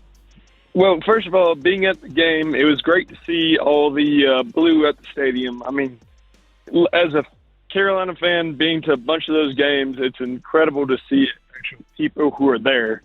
So I think that it made a big difference in the game. I just wanted to talk about a couple things, and I got a laundry list, but the big thing for me is the 2 minutes. I mean, I don't know how the heck we don't score or don't have time management at the back 2 minutes of the second and fourth quarters, but it is unbelievable to me that our time management is that bad. We've continuously ran it, let the time go out, and even, I mean, game 2 against Arizona, they came down and scored it twice. It is unbelievable to me. So I don't know what they're doing there. And also, I just feel like the depth, we haven't checked our depth very much. I mean, Bryce Tremaine came in, was amazing. David Moore had a lot more playing time yesterday, and Hunter Renfrow had a lot less. I don't know what that's. But, I mean, especially on the defensive side, when Roseboom, Trevin Wallace, and we're down to Nick Skirden and Prince Umamielen, I mean, if we keep getting hurt like this, this is going to be a pipe dream for us. And coming into next year's draft, I don't know what that says for us because we have a lot of questions to get answered. So if you guys have any thoughts on that, I would love to hear what you have to say. Absolutely. We appreciate the call. The laundry list was hit on a couple good things. Or interesting things. Maybe not good. That's the wrong word. The 2-minute drills are baffling to me as well. Anytime they go hurry up, because, and I've said this before, the last 2 years, some of the biggest bright spots, and there weren't a lot of bright spots for Bryce Young leading the offense, have come in 2-minute situations, right? The games they win, they were often at the buzzer. They were often in overtime. They were games where they had to execute very, very well. and know their down and distance and know their time and know their timeout situation and know it all to end up scoring. So it's not like it's something Bryce can't do or hasn't done well. He's just not doing it as well this year. So I think it's something to look into. I don't have an answer for you on why it's not going great. I just know it can go better. And then, the depth conversation. Anywhere you have injuries is going to be tough. I mean, there's no secret there. In the NFL, it's really hard to be good too deep. It's really hard to be good too deep. What was it? This was a legendary comment from Tom Moore, the old offensive coordinator for the Colts. He was giving no practice reps to Peyton Manning or to anyone other than Peyton Manning. Whoever their backup was, probably like Jim Sorgi or something, was giving no reps to him. And a reporter said, why don't you practice what would have happened if Peyton gets hurt? And he said, if Peyton Manning gets hurt, we're bleeped, and we don't practice bleeped. It's a 4-letter word that you can't say on radio there. And there are certain positions like that in the NFL where it's like, yeah, if that guy gets hurt, we're bleeped. And we don't have a plan for when we're bleeped, right? You're just bleeped. Now, I'm not saying the Panthers are there. I actually kind of like that some of the injuries forced Nick Scorton and Prince Umanmielen to play a bit more. Lathan Ransom played a bit more. The rotation at wide receiver is still confusing beyond the top couple of guys, but I think that'll solidify once Jalen Coker comes back. So there's help on the horizon for some of these, and I think the rookies will just get better as they play more. We go to Alex in Charlotte, wants to sound off on the Panthers. Alex, welcome to the show. Go ahead and sound off. Oh, it is – sorry. Oh, did we just go to Alex? So let's go to Mark in Charlotte. Mark, who's now up talking Panthers. Hey, Tim, love the show. Thank you very much. Thanks for having me. Mm-hmm. I just wanted to comment. Originally, I was going to say I was very impressed with the secondary yesterday for the Panthers. Obviously, J.C. Horn, always going to do what he does, and I love to see him starting to get those superstar lookaways too when he maybe knocks somebody down when they're running their route. Mike Jackson looked great. He had the interception. Maybe you don't need to make the pick six. You can get down. But how about Trayvon Merrick? Absolute enforcer over the center there. I think there was a couple of times where some passes were getting dropped that maybe we were seeing that because they were afraid of him coming down over the top and just beating the crap out of him, you know? I think that's Merrick's deal. That's what he brings. Appreciate the call, and it's a good point. So I'll build off it a bit. I'm halfway to judging Merrick like he's a linebacker. Like, he's coming down a lot. He's kind of playing that little hybrid. And if you do that, maybe you're not as critical of him, when he has to, run 30 yards off the ball and play coverage because you're like, oh, well, what's he doing out there? If his thing is he's just a hard-hitting, big, fast, strong athlete, let him do it, I guess, is kind of, play to his strengths. If his strengths aren't coverage, maybe ask him to do it a little bit less. Basically, when they're going 6 defensive backs, when they bring in Lathan Ransom as another safety, Ejiro Evero's bringing down Trayvon Merrick as basically a linebacker. Yeah, that's so he's playing down in the flat or playing down in the the hook zones, whatever it might be. It's just he's been able to be around the line of scrimmage and make tackles, and like the caller just said, be physical around the line of scrimmage too. And if you judge him that way, where you're judging him as like a 50-50 strong safety linebacker rather than a 50-50 strong safety free safety, he's just playing better, right? He's doing that task better. So it's an interesting way to think about it. Also, Shaw Smith-Wade played the most snaps of anybody in the secondary. Michael Jackson played really well and could have housed it but didn't have to. Kind of, do what you got to do to win the game. And J.C. Horn's going to be really good for a long time. He's really good, and he's going to keep being good, and he's going to keep being talented as long as he can stay healthy. That's really the only question. I think he's one of the best in the league, as do the Panthers, and they showed that with their dollars and cents. Let's go to Rick in Rocky Mount. Sorry about that. I almost called him Ricky in Rockmount. Go to Rick in Rocky Mount, wants to sound off on TCU. Rick, welcome to the show. Go ahead and sound off. I just want to congratulate TCU for being 2-0 in the ACC. Looks like Tulane wasn't quite as good as we thought after getting beat. So that didn't. And then Virginia goes out and pulverizes Stanford. So kind of an unusual weekend in football. Kind of an unusual weekend in football. Thank you very much for the call. I'll build off that a little bit. One, I don't know if Tulane isn't good as much as Ole Miss might be really good / Lane Kiffin might be a really good coach.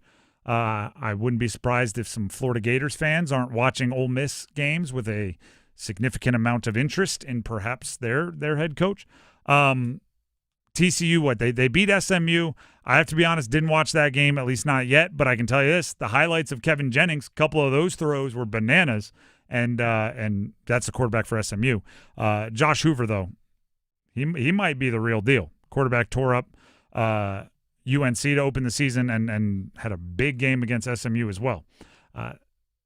We'll keep it rolling here. We have time for a couple more. We'll go to Barry and Selma up next on the Heister Automotive Group hotline. Wants to sound off on some injuries here. Barry and Selma, welcome to the show. Go ahead and sound off. Hey, Tim, listen every day. You can ask Dennis. I'm a loyal listener. I wasn't aware Syracuse got fined, but, this stuff's been going on for a long time.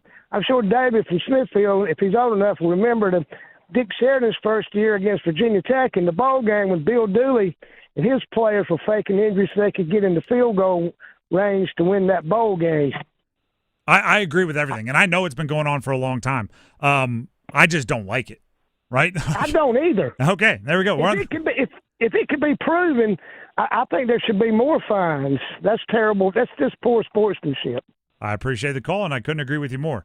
I agree it's been happening a long time. The thing that's really sticky and gross about it is when it appears to be systematic, when coaches are involved. If players go down, it's a bad decision in 1 minute, but when it seems like a program thing, I get really grossed out by it. So I didn't see this because on the field I didn't get a chance to replay, but we got an NC State fan by the name of Joe that called in, referring specifically to the NC State Duke potential fake injury that apparently the dude was threw up. I guess they show it. Or I guess they did show it. I missed that. I watched plays I don't watch the between the so I guess that was the case. I was like, okay, I missed that because, again, down on the field, I don't get the luxury of that. Actually, there's the move, right? It's like the doctor's note that they're like, oh, you didn't just miss class. You didn't play hooky. You actually had a sickness. Yeah.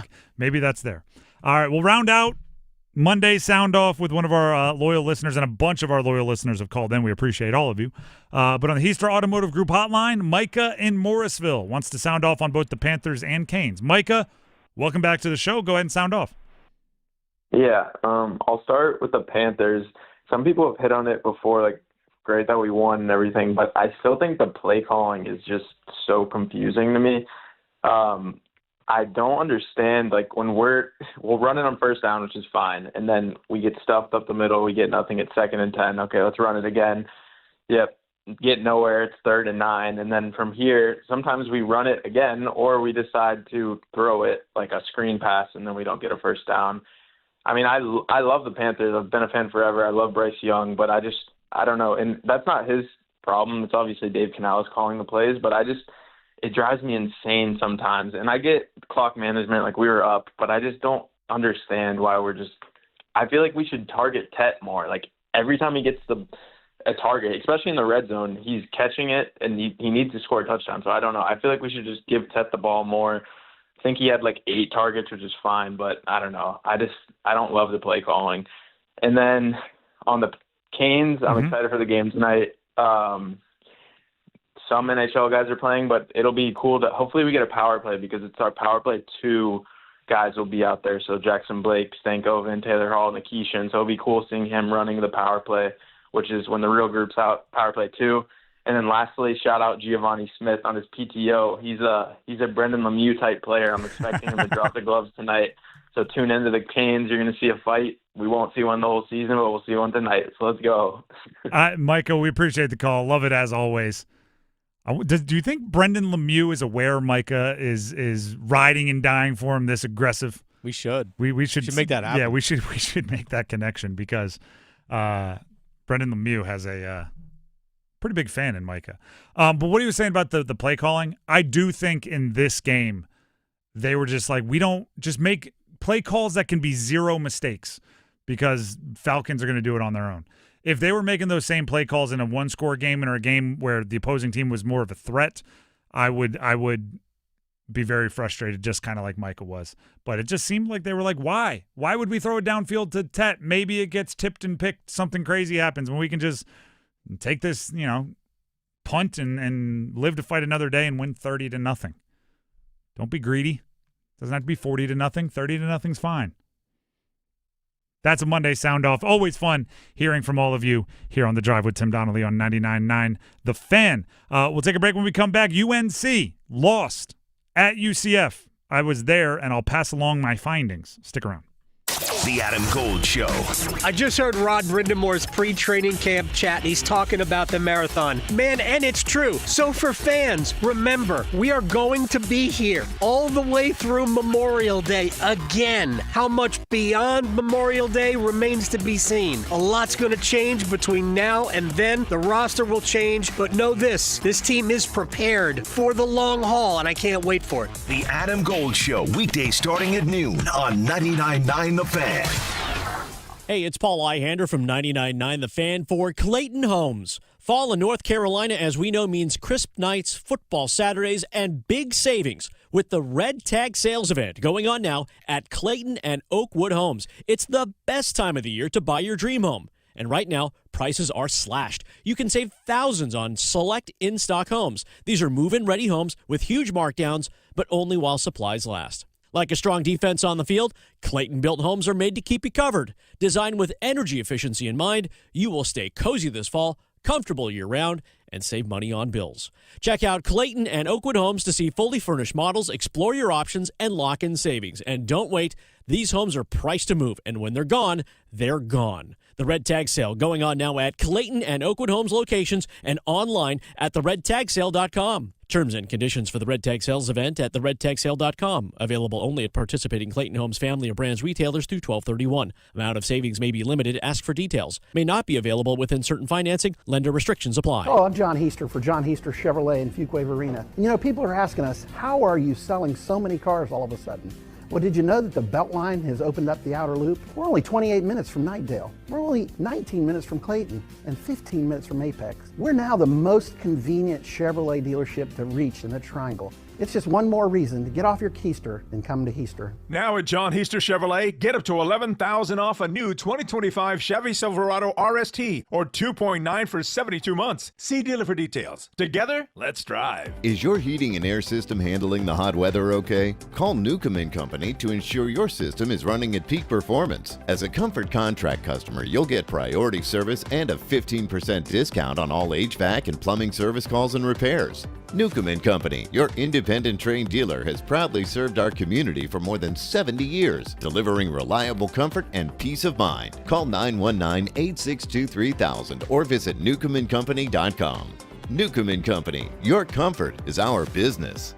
It's game night in Cary. North Carolina FC takes on the Miami FC Friday, September 26th at First Horizon Stadium at 7 p.m. Grab your tickets now at tickets.northcarolinafc.com. Don't miss a moment of the action. Stay cool, stay fierce. Johnson, caught, touchdown, North Carolina, Kobe Paytor. The Drive with Tim Donnelly, 99.9 The Fan. Carolina got smoked by UCF. There's a few things that stood out about that game. And I was there, and I don't do the fan game thing very often. I do it for the Canes occasionally, but that's really about it, where like I'm in the stands with the people. It's either the media or I'm watching at home taking notes where I can rewind and fast forward and everything. Basically, I watch sports like a huge nerd rather than a fan most of the time.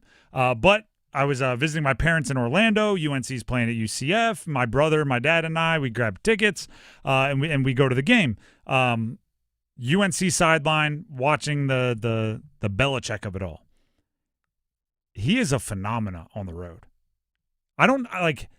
This is going to sound crazy because I still think it's wild to us here in the Triangle, but I think we've slowly gotten used to it. To Bill Belichick being a college coach, right? I think it's a little bit of Like, we've said it so many times or we've seen it so many times. In Orlando, it was fascinating watching their reactions. First of all, they all had the same jokes that have been said on Twitter 1,000 times, and they all thought they were the first one to say it. Everyone was yelling at Belichick about his girlfriend, about his age, about Tom Brady, about everything else. And then here's the funny thing, though. Then they would pivot real quickly. They'd yell something vulgar, and then they would take their phone out and take a picture of Bill. Or they would take a selfie with Bill in the background. Or it was like they alternated between like understanding that he might be the best NFL coach of all time and wanting to document their brush by, however many yards away, but also wanting to give him the business. It was a really weird back and forth. Sometimes within like 5 minutes, the same person would try to start like a sugar daddy chant and then would go down to the front of the section of fans and ask somebody to take a picture with Bill in the background of them. And it's like, it was a really weird joining of vibes against Bill Belichick. And then there's being so famous as a coach, everybody seems like they feel, right? They know, right? UCF went down and scored on their first drive. Right? But boom, boom, boom, boom, boom, score. 2 guys in front of me, and I'm just eavesdropping at this point because stadiums, they put you right on top of each other. Guy turns to his friend.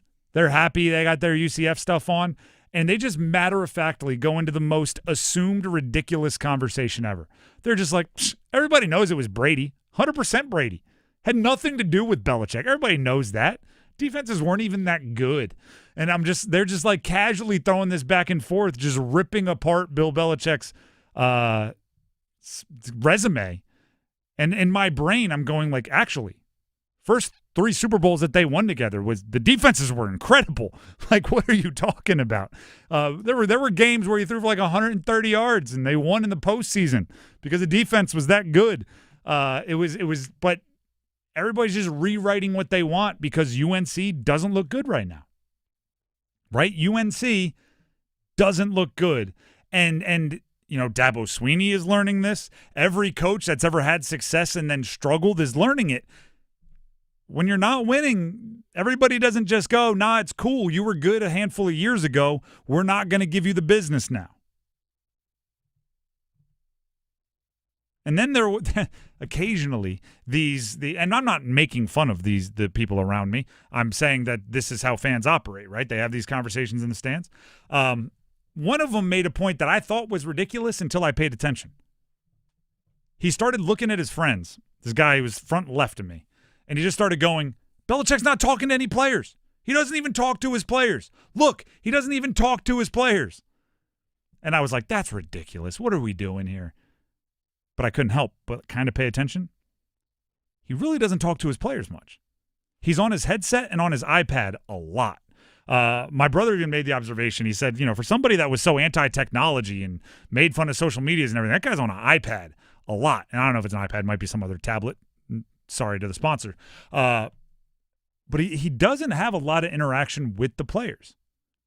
Occasionally, an assistant coach will come up and talk to him. Obviously, he's talking to coaches and whoever's up in the booth on the headset, and he's talking to the refs. But he doesn't talk to the players very much, which is an interesting move because – I do remember, and maybe it's just I'm remembering the few times, I do remember him with the Patriots, like going over to people sitting on the bench and having those conversations and being involved with the play-to-play coaching of the players, and it didn't seem like there was a lot of that going on.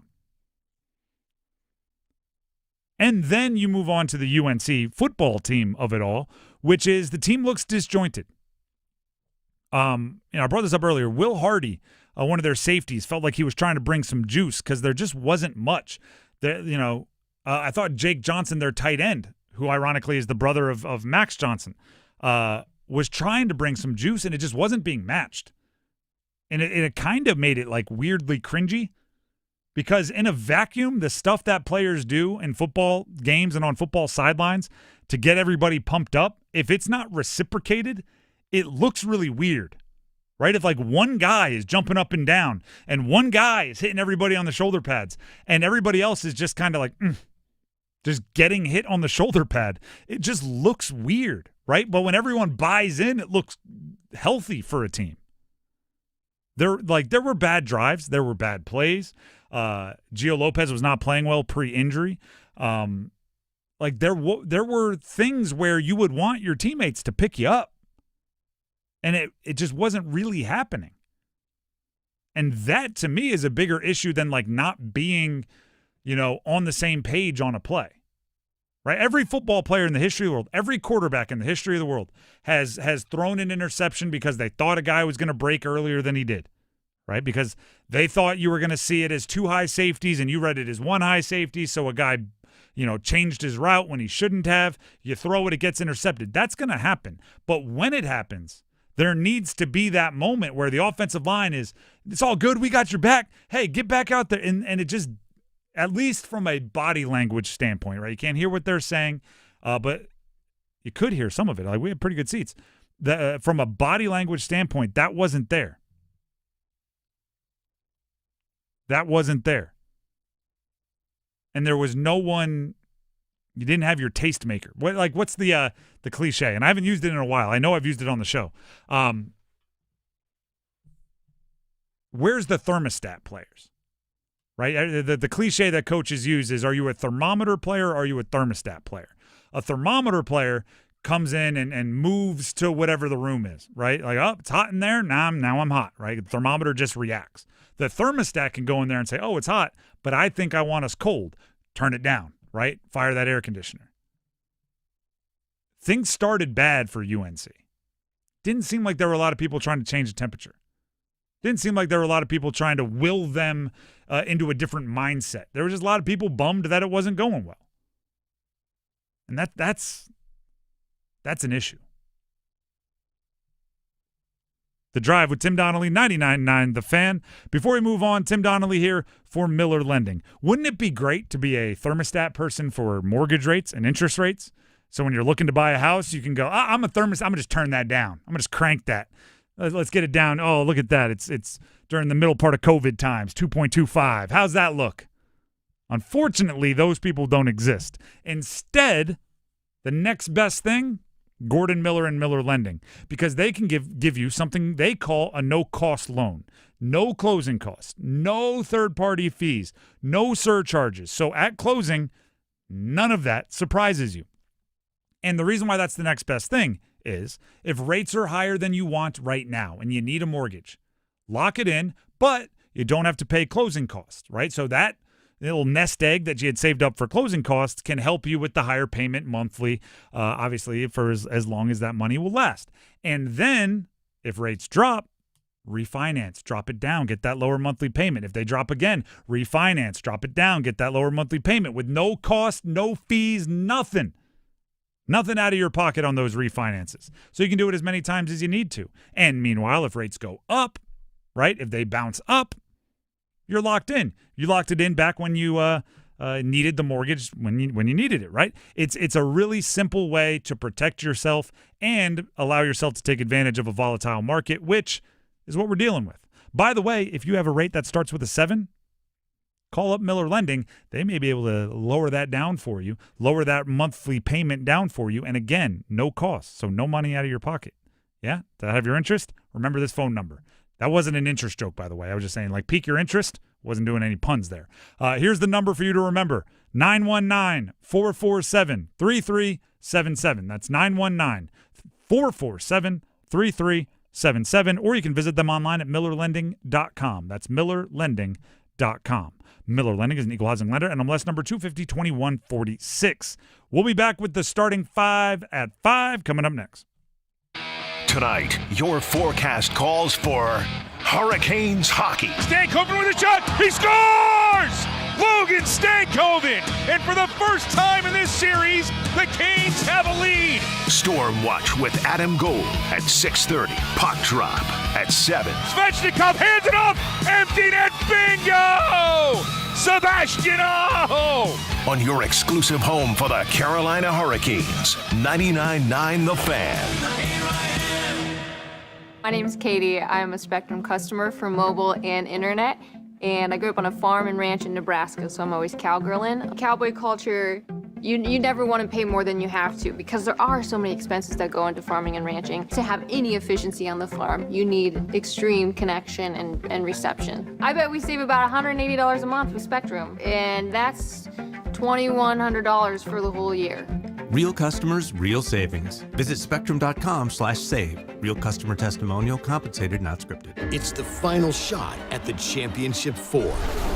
NASCAR Playoffs Weekend at Martinsville Speedway, October 23rd through the 26th. Get your tickets now at martinsvillespeedway.com. Ticketmaster, the official ticketing partner of NASCAR. It is I, Juan Carlos Santiago del Santiago, the coolest man in the world. Yes, I am back in Raleigh. Do I go downtown with so many places to party? No, I go to the Sharky's place. The good food, the fine drinks, the coldest of beers, and of course, the many, many beautiful people. I always hang at the Sharky's place, the coolest bar in the world, because, well, it was built for me. Juan Carlos Santiago del Santiago, the coolest man in the world. The Sharky's place, 8800 de Raleigh Road by the Shelley Station. This hour of the Triangle Sports Leader is powered by Ritchie Law Firm, Injury Lawyers. Ritchie Law is on top of it. Go to ritchielaw.com. Get in the hole! That's ritchielaw.com. Broadcasting live from the Lenovo Studios. WCMC HD1 Holly Springs. 99.9 The Fan. The Triangle Sports Leader. I'm WRAL meteorologist Kat Campbell. It's a warm evening, but comfortable for the first day of fall. Tonight, low temperatures dip into the low to mid-60s again. Heading into the day Tuesday, we're warming up into the upper 80s across the Triangle with partly cloudy skies. Weather update brought to you by Newcomb and Company, where your comfort is their business. Visit newcombandcompany.com. 5 o'clock check of your money. Dow Jones at the closing bell up 66 points to 46,381.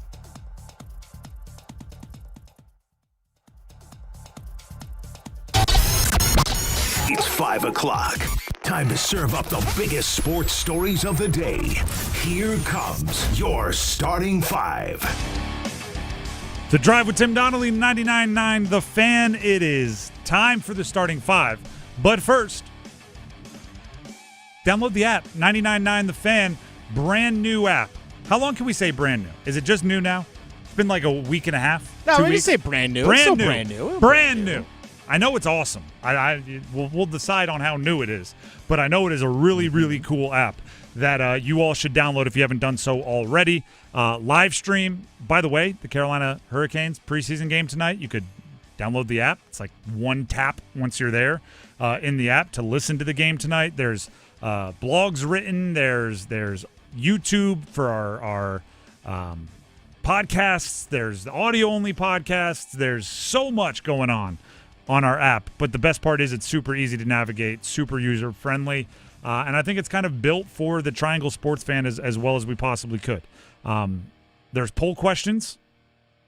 There's giveaways. There's a lot of cool stuff. So please download the app and subscribe. Send in a real email when you put the little profile together, and you might win something. We're giving away stuff. There'll be a gift or a giveaway, I believe, for this week. We gave away tickets last week. There's a bunch of stuff. Now let's jump into the starting five, starting with number 5. Count them. 1, 2, 3, 4, 5. Nice little bump pass here. Working with its Blake. Jarvis out in front. They score! A power play goal for Jackson Blake. And Carolina has made it 5-2. The Carolina Hurricanes preseason starts in 2 hours. You listen to it on the Fan app. You can listen to it right here. You can listen to it on the Fan app. You can listen to it on 99.9 The Fan. It is a radio-only broadcast. They are hosting Tampa Bay, 7 o'clock tonight. You won't see many of the stars, but if you're a Canes fan, I think it has more than enough to be super interesting to you, especially with the long off season. You're thirsting for hockey. You want to see something meaningful. Logan Stankoven, Jackson Blake, Taylor Hall. There's your top line for tonight. I like it. First of all, Logan Stankoven seems to be getting the first look at being a second line center, or the first kind of, outside the ordinary player to get an option at playing their way into some center minutes.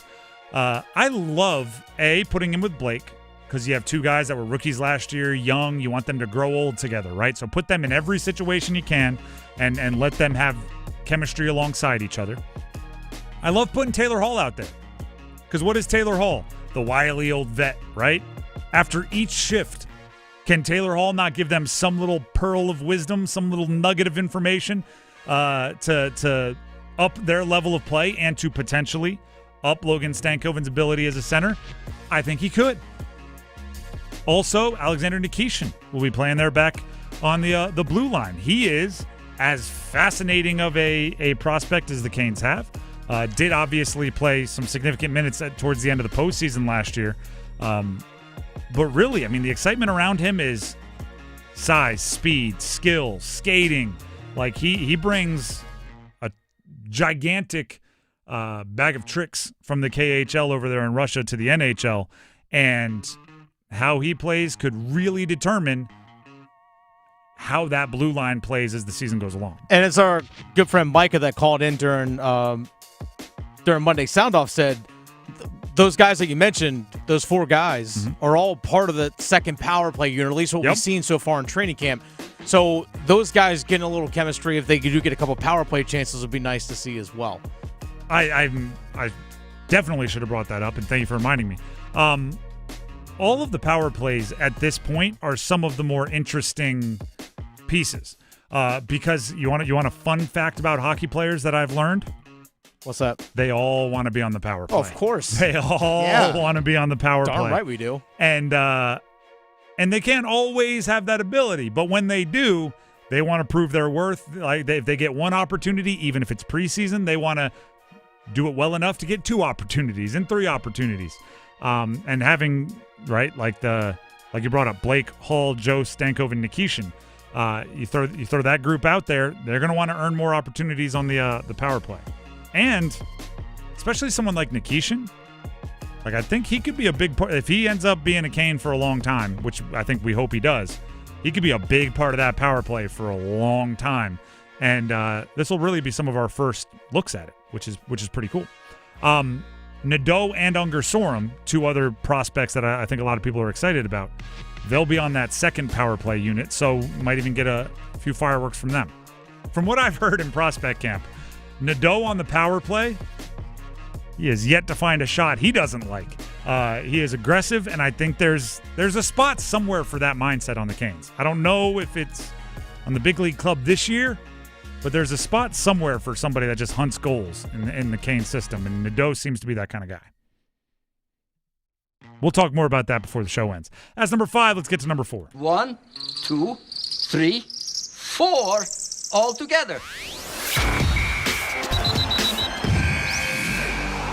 Dennis, what's the breaking news? All right, so the ACC, this is a statement from ACC Commissioner Jim Phillips regarding the future of ACC football and its scheduling, saying, quote, "We have been incredibly intentional throughout our discussions about ACC football, blah, blah, blah." All right, today the athletic directors of the 17 football-playing institutions overwhelmingly supported a regular season schedule that includes 9 conference games and a minimum of 10 games each year against Power 4 opponents. This positions the ACC as one of the 2 leagues committed to having every team annually play a minimum of 10 games against Power 4 teams, so on and so forth. And I've actually did see Stuart Mandel of The Athletic also reporting that it looks like the Big Ten, which plays 9 conference games, is going to require their schools to play a 10th game against a Power 4 opponent as well. So it looks like uniformity that we're going to see in conference scheduling, or just football scheduling between the ACC, SEC, and Big Ten in this regard. All of this, by the way, I like it. Good decision. Credit to the ACC. Right? I criticize the ACC a lot, so I do feel necessary when they do something I support to let them know. I do think all of this is just building towards setting yourself up for the best chance of having CFP teams. And if there does end up being any kind of an auto bid structure, which has been tossed around a lot, especially once they expand to maybe a 16-team playoff, you want to very, very clearly have a deserving however many auto bids you get representative from your conference. So playing more games, more power conference games, more in-conference games, just gives you more data points to decide which ones deserve to go. I can provide a little bit more clarity for how this will be implemented. Brian Murphy, friend of the show, WRAL investigative reporter, tweeted this out a few minutes ago. Sources tell Murph, some ACC teams will play 9 games as soon as next year, while multiple others will play 8 due to already scheduled games. So the ACC is not going to require you to buy out other games in order to get to your 9 conference games. All will play at least 10 Power 4 games, so that's already in. In 2027, 16 of the 17 football-playing ACC teams will play 9 league games. 1 will play 8 league games, so that must mean one of them, and I don't know who here, one of them has games that they already have scheduled in the number too high to redo, but all will play at least 10 Power 4 games. So starting next year, every ACC team will be playing at least 10 Power 4 games, whether in conference or not. And that just builds up your strength of schedule, right? And it avoids teams doing hey, we'll get our conference or our power conference wins in the conference schedule, and then we'll get a bunch of pushovers that will pay, and we'll win, and we'll guarantee ourselves bowl eligibility, which can happen, right? If you, which as of now, right, the ACC 8 conference games, and then you had 4 non-conference. If you just went and bought 4 wins, you're 2/3 of the way to a bowl eligibility without having to beat darn near anybody. I'm wondering how that's going to work when some teams are going to play 9 and others are going to play 8. Which one doesn't count? Is it maybe win percentage is how they'll go by? Yeah, I don't like that. But maybe it's a situation where that 9th game that's added for those schools doesn't technically count as the conference, kind of like conference State record. And UVA this year. Yeah, maybe that's the case. But at least get everyone on that same schedule. But I don't know. That's interesting. I assume it'll be conference record winning percentage. I assume. I feel like the league can't make you play a game and then go, it doesn't count. Although it is an interesting conversation. Maybe we'll reach out to Brian Murphy and see if he has any answers there. Yeah, but it's something to keep our eyes on for sure, because I really am intrigued to see how that's all going to work out. And where does Notre Dame come in all of this? Yeah, because also as well as that if one school plays 9 conference games, they go 9-0, and another one goes 8-0. 8-0, but maybe there are 3 teams that are tied. I don't know. It's just kind of a. Can you? That's a math equation that I don't want to do right now on air. Can you have 3 teams that don't play each other if you're having? Again, I'm already in too deep, and I shouldn't have done it. I don't have my calculator with me. Still, I like that the ACC is moving there. How they get there could be a little interesting. That's what we'll say. Still, praise where praise is due. That's number 4. Let's get to number 3. Johnson. Caught! Touchdown! North Carolina! Kobe Paytor! UNC, the Tar Heels, the Bill Belichicks, they lost to UCF 34-9 on the road on Saturday. Gio Lopez went out with an injury. He's the quarterback.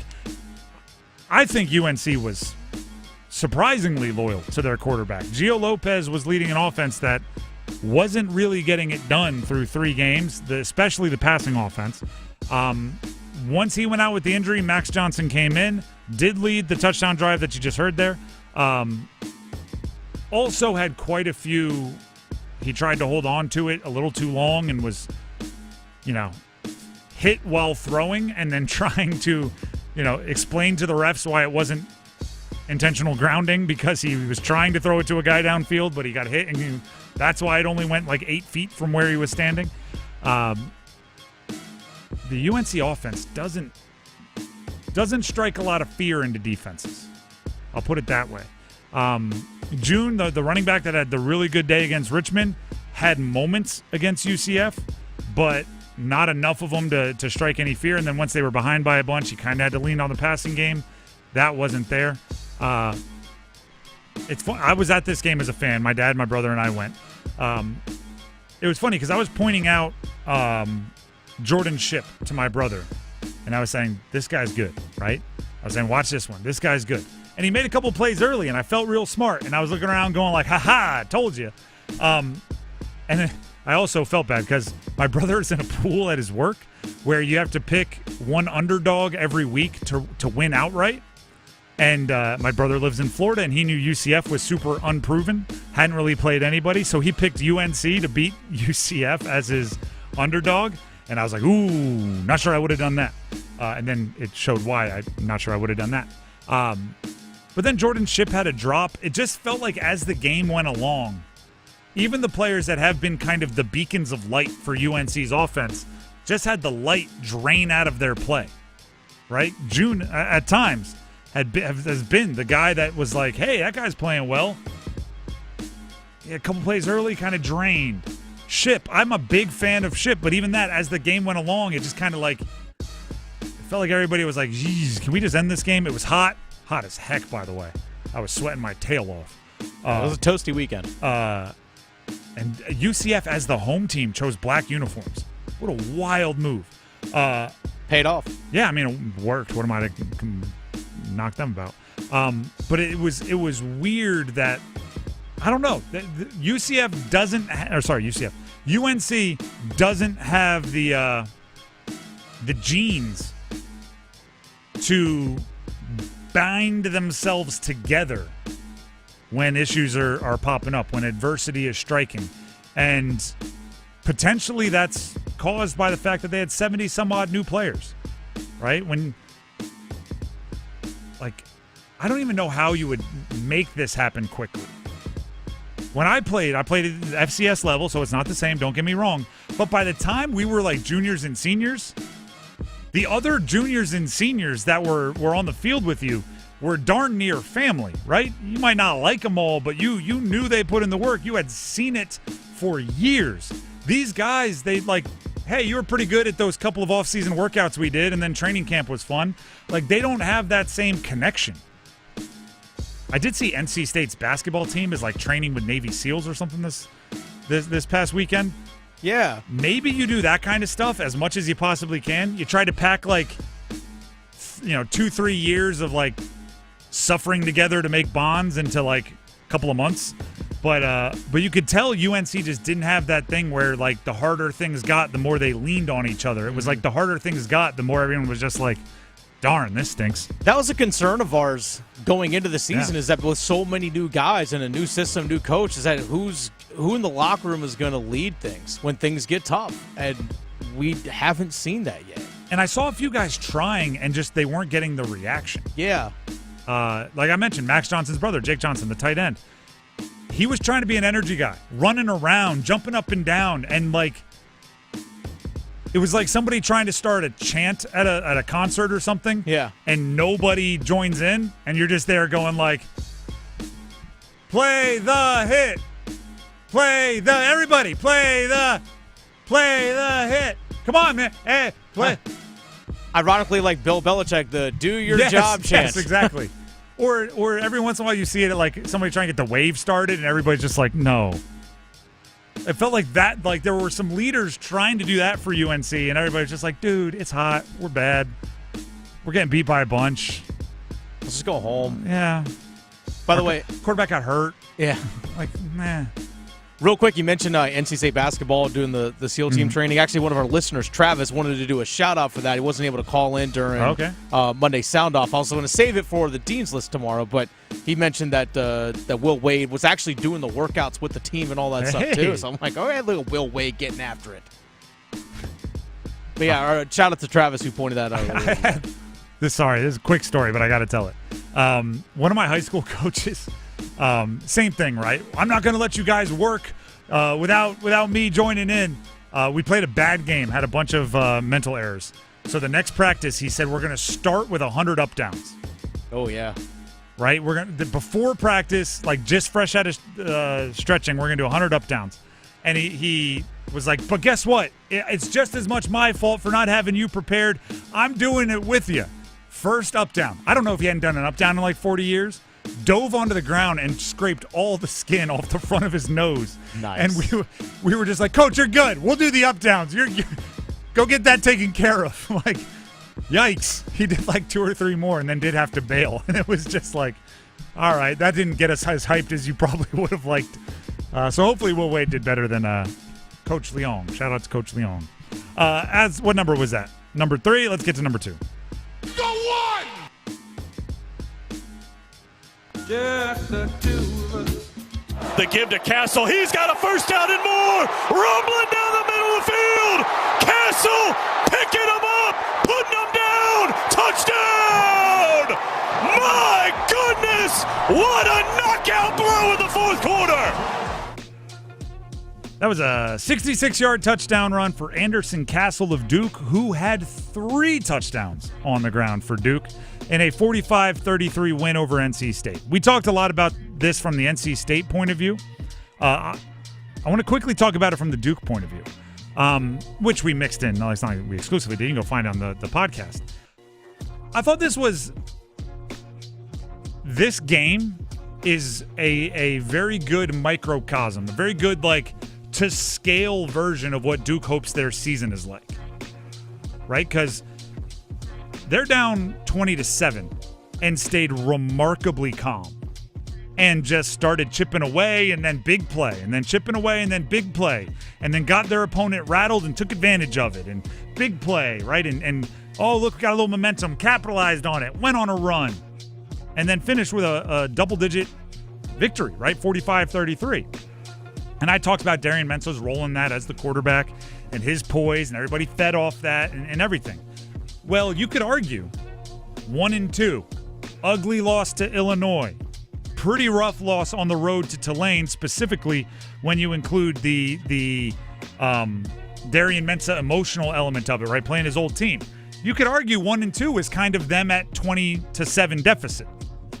And we talked with Manny Diaz towards the end of last week, whatever that was, Thursday, and remarkably calm, right?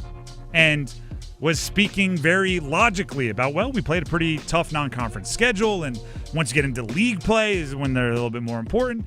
And it's like, okay, if they're remarkably poised after being down 20-7 and then storm ahead, take the lead, win by double digits, could they be remarkably poised when they were at 1-2, right, with 2 losses in a row, and then make a couple plays, catch a little momentum, and go run to a 8 or 9 win season? Is that a possibility? Is 7? I don't know, but I do think like it is a good kind of zoom in to what they hope their season is like, which is, yeah, we were down bad, but there were reasons for it, things we could fix. Once we fix them, rocket ship. Or the vice versa will happen, and it'll just be one game against State, and State's secondary wasn't good enough to keep them down, and the flaws that popped up against Illinois and Tulane will pop back up again. But it's more fun to think about it the other way. Dennis, you were there. Do you have any takeaways that we've missed? Well, I think we've biggest hit this thing, from a lot of angles. There's so many about this. I think that's the most intriguing part about this game is there's so many different things. By the way, the high-level play of both offenses was so impressive. I agree. NC State's offense still impresses me with the amount of skill guys that they have, and Darian Mensa is poised beyond his years. And I think that's something that we learned as well, is that just how good these offenses can be. But the thing that really stuck out to me for Duke was when they were down 20-7, they easily, especially the way the last 2 weeks have gone, could have folded. But they didn't. And they came up with a big play here and there where they got a block on a field goal. And then they got a big play offensively. Then they got the turnovers on defense that they forced. It's just the fact that they stuck with it was really impressive to me, because down 20-7, the way NC State was just popping off big plays, I mean, like, man, this could be another long day for Duke. Really could have been. Absolutely. And there were, like, even, I'm trying to use a boxing analogy, even in rounds that each team lost, they both landed punches, right? Like, you could feel things slipping away from State. And then 50-yard touchdown run by Hollywood Smothers. Even when State was jumping out to their 20-7 lead, Darian Mensa still had a really nice touchdown drive mixed in there, right? It was like State won the first round, but Duke landed some punches, right? Duke won the second, third, and fourth round, but NC State had them on the ropes at one point in time. Like there were intriguing moments throughout for both teams. Both teams. By the way, I think Darian Mensah is now third in the country in passing yards through 4 games, and one of the ones above him was Angeli, the Syracuse quarterback, who's hurt. So you'd argue like a player's still active, second in the country in passing yards. Yeah, Darian Mensah only threw for 269. Yeah, 269 and 3 touchdowns and no interceptions. What a down week for Mensah. Huh? There you go. Let's get to number 1. Are you aware they never reached the 30-yard line? No, I didn't know that. That's bad. The words of J.C. Horn post-game with our very own Dennis Cox. The Panthers beat the Falcons. The Falcons did not cross the Panthers' 30-yard line. That's a pretty good day. 30-0. I almost said 30-7. I don't know why. 30-0, the final score. They get the shutout win. Listen, enjoy every win. They're hard to come by. You heard the caller earlier today, right? Anyone in the NFL can win at any point in time, which is true, right? So you celebrate every win. It's your first of the year. It was your home opener. Enjoy it. You were in the black helmets. Enjoy it. I would caution anybody from looking at that game and thinking it's, as it was played, a gigantic turning point. I think what it does is it buys you some time to find your turning point, right? You're not 0-3. You're 1 game away from 500. You've bought yourself another week to try to have things click into place. Because, let's be real, if you're playing a team that isn't shooting themselves in the foot as aggressively as the Falcons were, I'm not sure that game ends up definitely not as dominant a win. I'm not sure it ends up a win, right? Your quarterback threw for 121 yards. Your wide receivers had some drops. They also made some plays, don't get me wrong. The defense made a lot of plays, but also were gifted a few big plays by Michael Penix specifically. The turning point, like the games where you're like, oh, right, to quote Vern Lundquist and Happy Gilmore, is this a new Happy Gilmore? Is this a new Panthers? Those games where it's like, is this something new? Are games where the things you've struggled with, you do exceptionally, right? Where it's, or a player that has been quiet emerges into a new role. I didn't see any of that. I guess maybe the number one thing you could say is Bryce Young protected the football, which is something that he had struggled with this year. But I would also argue, he was being asked, I call it zero emissions, like you're at the beach, right? Leave only your footprints. No touchdowns, no interceptions in the passing game, right? His passing decisions were very much hey, if we leave today and nobody remembers a single pass I threw, we're going to win this game. The turnovers come when you're running an offense that he feels he has to go make plays, right? So I'm still curious to see where that goes. I'm still waiting for the eureka moment for the Panthers offense. I think the defense played very well. I'm still waiting for the eureka moment. They still only have 1 sack on the season as a defense. They are dead last in the NFL in total sacks on the season, and that includes teams that have only played 2 games that are playing tonight. So there's still the bulk of what I'm worried about, but it just feels better to worry when you have a win under your pocket. It doesn't feel as harrowing. So I think they bought another week to figure it out. I don't think that game shows that they figured it out. Just a little different. Just tiny little difference. Eensy-weensy little difference. The Drive with Tim Donnelly, 99.9 The Fan. We need some numbers game contestants. If you want to play the numbers game, well, you're going to call in. I'm going to give you the number in a second. The prize for today, $30 gift card to Alpaca Chicken. Legendary flavor, hometown pride. $30 gifty to Alpaca Chicken. The number to call in if you want to win the gift card, you want to win the numbers game, is 919-860-5326. That's 919-860-5326. We need 2 contestants to play. One of them's winning the gift card. That's coming up next. Numbers game after this. When you crave the best in college football action, you'll find it on 99.9 The Fan. And a surprise onside kick for Syracuse. Perfectly executed, and they steal a possession back. Jaden Noe bunted it forward, and the Cuse have the football at midfield. Death Valley is silent. Feel the passion of college football all season long. College Football on The Fan is powered by Wake Med and Preserve Services.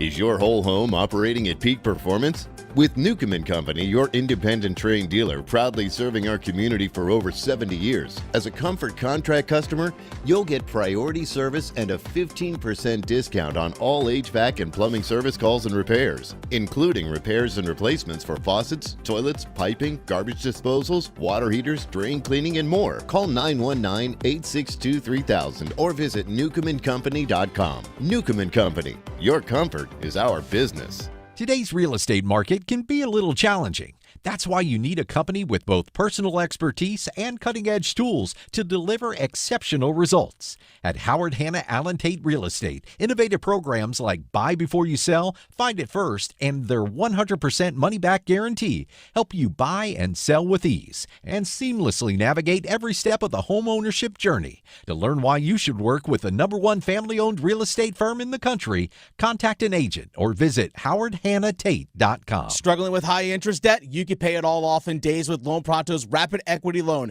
Hey, it's Dennis Cox. Get cash out now without touching your low-rate first mortgage. No appraisals, no waiting, no BS. The Rapid Equity Loan program at Loan Pronto is amazing. One Loan Pronto client just got $300,000 approved in under 24 hours. They paid off debt, renovated their kitchen, and cut their monthly expenses by $1,800. That's a huge turnaround. Loan Pronto, instant approvals, low rates, no hard credit pull up front. Listen, your home equity is yours. Use it. Get cash to consolidate your debt down to one easy low monthly payment. Call Loan Pronto now for a free instant appraisal for your home and see how much cash you can get today. Loan Pronto is A+ rated by the BBB and have nearly 2,500 five-star Google reviews. Their service is off the charts. Call now to start the conversation. 919-381-1760, loanpronto.com. 919-381-1760. Get debt relief now. Loanpronto.com. Equal housing lender. NMLS 1661781 on approved credit. NMLSconsumeraccess.org.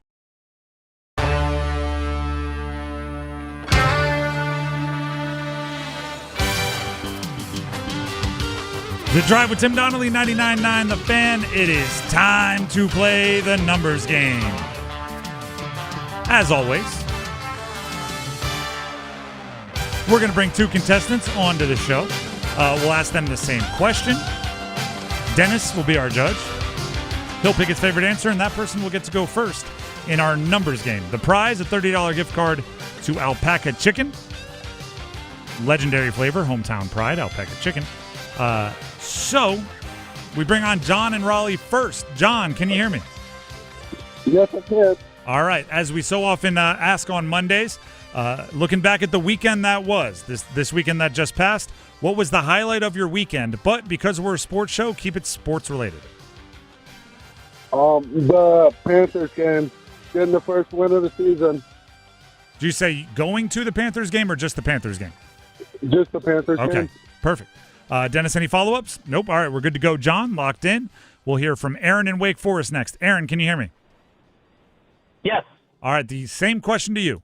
Looking at this past weekend, it's Monday, you're looking at all the fun you had.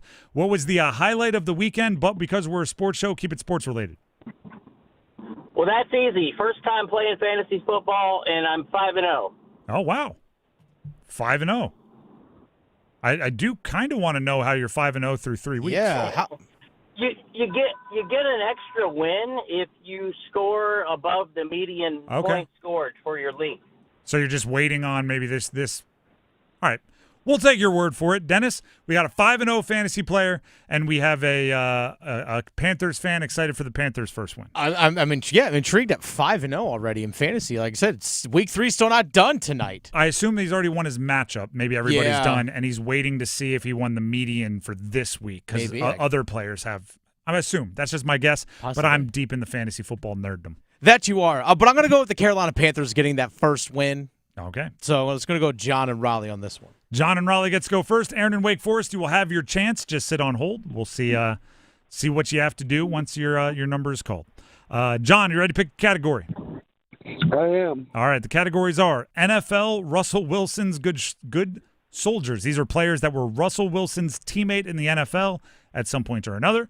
NFL players, this is the second category. NFL players that played for teams that don't exist anymore. This includes teams that have relocated somewhere else. NBA players, mid-September birthdays, or NHL Hurricanes only. Can I do NFL Russell Wilson's friends? Yep, these are all teammates of Russell Wilson at some point or another in his NFL career. I'll give you the team and the player. Give me the jersey number. It's as fast as you can. 30 seconds on the clock. One pass if you need it. Do you have any questions before we get started? No, I'm good. All right, your time will start when you hear the horn. Tyler Lockett, Seattle Seahawks. 11. Incorrect. Cam Scatterbo, New York Giants. 44. Correct. Najee Harris, Pittsburgh Steelers. 32. Incorrect. Tyler Lockett, Seattle Seahawks. 10. Incorrect. Najee Harris, Pittsburgh Steelers. 27. Incorrect. Tyler Lockett, Seattle Seahawks. 12. Incorrect. Najee Harris, Pittsburgh Steelers. 22. Correct. Patrick Surtain, the second, Denver Broncos. 2. Correct. That's pretty good. You end up getting 3. Those last 2 kind of right there at the wire. Tyler Lockett, 16. Cam Scatterbo, 44. Najee Harris, 22. You had that. And Surtain, the second, number 2. I was wondering if saying, like, his name is Patrick Surtain the second. I was wondering if that was going to, like, trigger him to say 2 if they were just guessing. But either way, you got 3. Solid number. Stay on the line. We'll see if it holds up. That brings us to Aaron in Wake Forest. Aaron, are you there?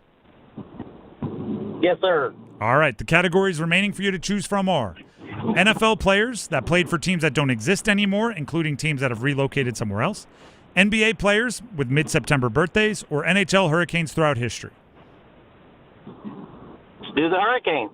Hurricanes. All right, I'll give you the team and the player. Give me the jersey number as quickly as you can. 30 seconds on the clock. One pass if you need it. You need at least 4 for the victory, and I will say the team name in this category, even though you know it already, just to keep it fair timing-wise with the other category.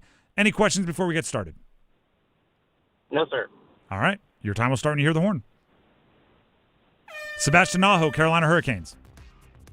20. Correct. Alexander Nikishin, Carolina Hurricanes. 21. Correct. Spencer Martin, Carolina Hurricanes. Pass. Chris Dingman, Carolina Hurricanes. 44. Incorrect. Alan Rourke, Carolina Hurricanes. 9. Incorrect. Spencer Martin, Carolina Hurricanes. 33. Incorrect. Chris Dingman, Carolina Hurricanes. 4. Incorrect. Alan Rourke, Carolina Hurricanes. Who was that? Oh, dang. I do like that you were firing away, right? All you can do if you don't know I had to guess somebody. is just throwing some numbers out there. It's good strategy. Unfortunately, not enough for the win, but hopefully you had some fun. Oh, absolutely. All right. Call back in. You can try again another day. For those of you playing at home, it was Aho 20, Nikishin 21, Spencer Martin 41, Chris Dingman 19, and Rourke, we were looking for 38. Again, not enough for the win, but a solid showing. 2, it's respectable. 3, though, is better, and that's what John and Raleigh got. So, John, you are the winner. Congratulations. Oh, thank you. John ends up with the $30 gift card to Alpaca Chicken, legendary flavor, hometown pride. Congratulations on the win. Stay on the line so Dennis can get the info he needs to get from you. Sounds great. Thank you. You're very welcome. Thank you. You earned it. Don't thank me. Thank yourself. That was hard-earned. He was close with Tyler Lockett, though, because he was like 10, 17, I think. But, yeah, so he was in that right range. 16 is a tough one. It is. 16 is a tough one. Which, by the way, kind of along those lines, shout out to Matt Golden of the Packers. He's a first-round wide receiver. All preseason, he was wearing 22. He's shifted to 0, which, 22. 0 isn't like the most wide receiver number, but 22 would have been darn near impossible. A little bit of an update here for Panthers fans out there. Joe Person, who covers the Panthers, the Carolina Panthers for The Athletic, tweeted out earlier this afternoon, Panthers tight end Jatavian Sanders has a high ankle sprain that an MRI exam revealed today. According to a league source of Joe Person of The Athletic, Sanders is expected to miss multiple weeks. He was injured when a Falcons defender fell on him after a reception in the fourth quarter on Sunday. All of that a tweet from Joe Person. Ja'Tavion Sanders is he's a bigger part of that offense than I think many recognize. He hasn't made good on all of his opportunities, but he's gotten his hands on a lot of passes, and just his ability as a route runner, his speed, brings a different something to the tight end room than you might get from a Tommy Tremble, who had a nice catch and run against the Falcons, and a Mitchell Evans, who's their mid-round pick rookie. Don't be surprised if maybe James Mitchell, a guy that's been on their roster in different forms and capacities over the last little bit, if he doesn't get an opportunity to actually get some reps on offense, because he is more in that pass-catching tight end mold, which is where Ja'Tavion Sanders was being used. He wasn't being used in the same way Mitchell Evans or Tommy Tremble was. And the Panthers were heavy with 2 tight ends in that game yesterday. They were heavy because you look, actually, Hunter Renfrow played very few snaps in that game, whereas opposed to, I think actually in the game against Arizona was a career-high number of snaps, if I remember correctly, for Hunter Renfrow in the game against Arizona. So it was interesting seeing that dichotomy, especially without Xavier Legette playing in the game as well. But yeah, if Ja'Tavion Sanders is out for any length of time, that's a bit of a loss. I just brought up the snap counts. Well, I mean, huge drop-off for Hunter Renfrow. 42 in game 1, which was about 65.5% of the offensive snaps. Just talking offense. He had 69 snaps in game 2, good for 81.2% of the offensive snaps. They ran 85 plays, I think, in that game. Someone can do the math there. Yeah. And then game 3, 17. Yeah. I think that was a lot of 2 tight end, which you brought up. Bryce and Tremaine probably took a few of those. Yep. And David Moore. And David Moore was the other one. I wouldn't if Sanders were healthy, I wouldn't be surprised to see a lot of 2 tight end set where basically Sanders is playing one of the wide receiver spots, just because it seems like they're kind of shifting and rotating around and grasping for what they want their wide receiver rotation to be beyond Tet McMillan being out there a lot. I think once Jalen Coker comes back, it'll be Tet McMillan and Jalen Coker out there a lot, if Coker is healthy and what we've seen from him in the past, if he looks good. But there's some shuffling for who that third, fourth pass catcher is going to be. I think they'd like it to be Xavier Legette, but I'm not sure how confident they are in that one. So we'll see where it goes from there.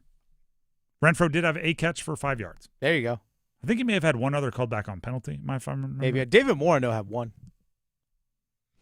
121 yards. There weren't a lot of catches to go. Yeah, I know. 16 completions. Woo-hoo, let's go. Hey, 30-0 win. I ain't going to complain. And I'm not complaining, but we can joke about it and have it not be mean when it's a 30-0 win.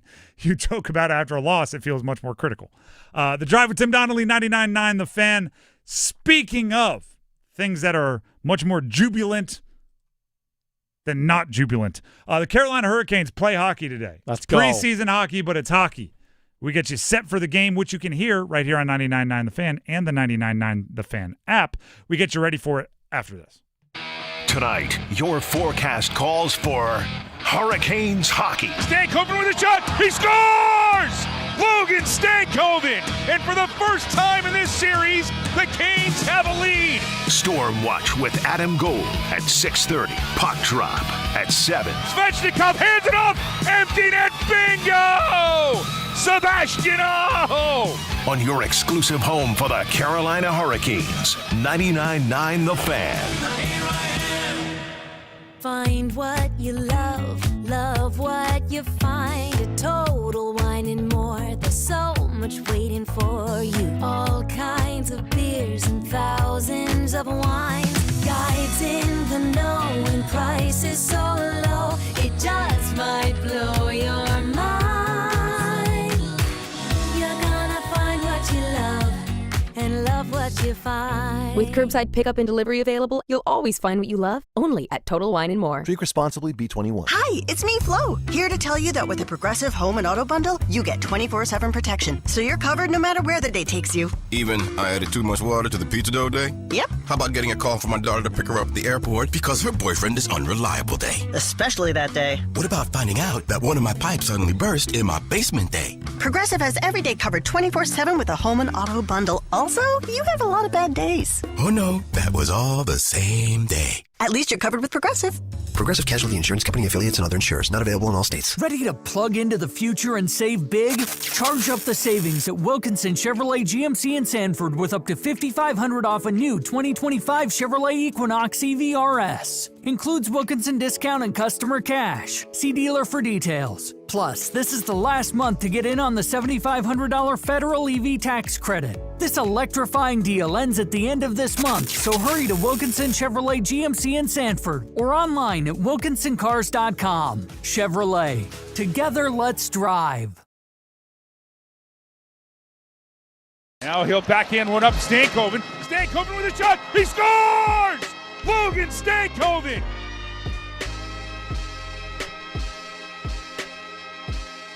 The Drive with Tim Donnelly, 99.9 The Fan.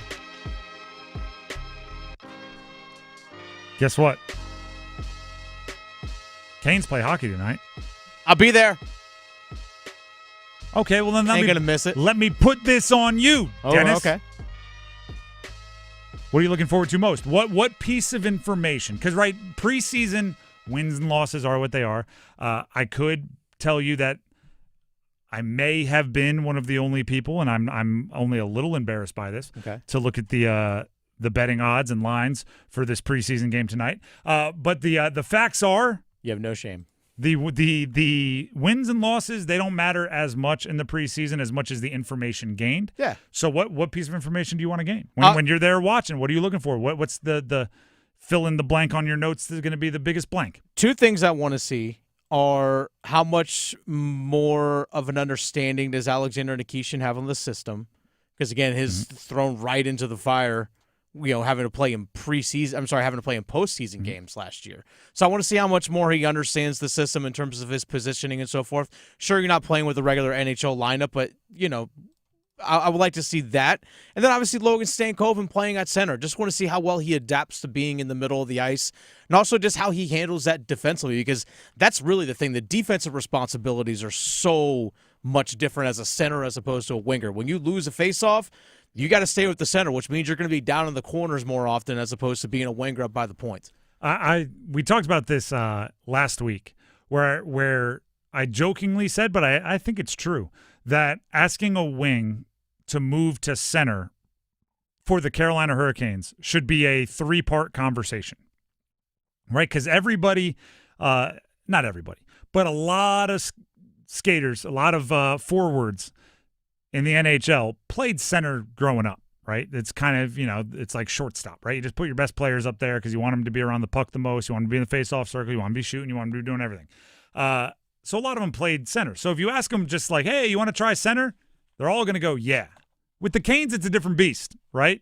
You need to double back a couple days later and go, so listen, we ask a lot of our centers, right? It's brutal. The work is excruciating. Do you still want to do center? They go, yeah, I think I do.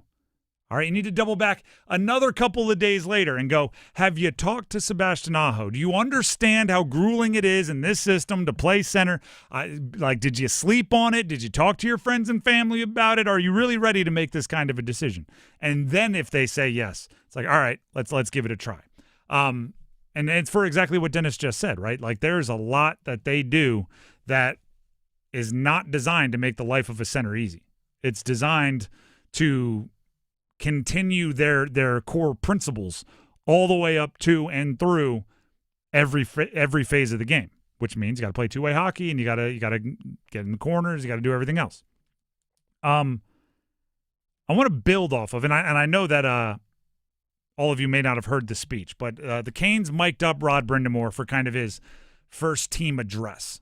And we have some of that audio here. So Dennis just gave me the thumbs up, so I'll just let you hear it straight from Rod himself. Here is Rod Brindamore in one of his first full team meetings of training camp. It's an honor for me to be in front of you. I was thinking about this as I was coming up here. It's going on 8 years now. It's a privilege to be along for the journey that we're getting to start. Started today, but on the ice tomorrow. So you guys that have been here, you should know what I'm saying before I say it. If I've done my job. Why? Because it's not just words, right? The words have come to life. They're in your blood. And for the new guys that are in here, it is just going to be, and it's up to us and I keep pointing to you, your front row, appreciate it, to make sure the new guys that are in this room learn quickly that it's not just fluff and it's not just words and it means something. So, what's the expectation? Easy, right? We're here as an organization. I love that the room that seems to keep growing is on the outside. We keep getting bigger and bigger, more and more people to help us. But it's the expectation is to be what? The best team possible. Not just possible, on the planet. That's our goal right now. That's what the expectation is. So that's the easy part. How to do it. How are we going to do it? That just goes by our identity, and I'm going to get into that. We got 3 races to run in this journey. And I haven't talked about this really much, a little bit. We got a 2-week race right now. 2-week race. It's a training camp race. And it's trying to figure out the bus. Trying to figure out whose seat, where the seats fit on the bus, and how we get this thing streamlined so that it hums when we get down the road. That's what the training camp's about, figuring that out. And then we're going to hit, and this is what we talked about before, we're going to hit that marathon race. And by the way, it's the same distance for every team. Every team's going to be lined up in 2 weeks going, hey, we're feeling pretty good about ourselves. And we got to get down there, and it's the same distance. If I tell you today after this meeting that I'm going to Wrightsville Beach, I'm taking I-40. It's the most direct way. I know it. Done it 1,000 times. I don't even need a GPS. Right? That's what you guys have done. We know the way. We know how to get to here to there. It doesn't just happen. We got to take each step along the way. So when we line up for that race after this training camp, 2-week session, that's the middle race. It's a marathon. But you got to take each step. But we got to live for today. We make every day that we're together and apart and on the bus count. First of all, I'm a big fan of Rod Brindamore. Second of all, that speech right there, it does build into I think one of the big themes of the Canes, and it's going to be the big theme of the Canes, or one of, until they do get over the hump and either hoist the cup or at least play in the final. They're like 3 seasons or 3 drives, whatever they were breaking it up into. They're 3 races.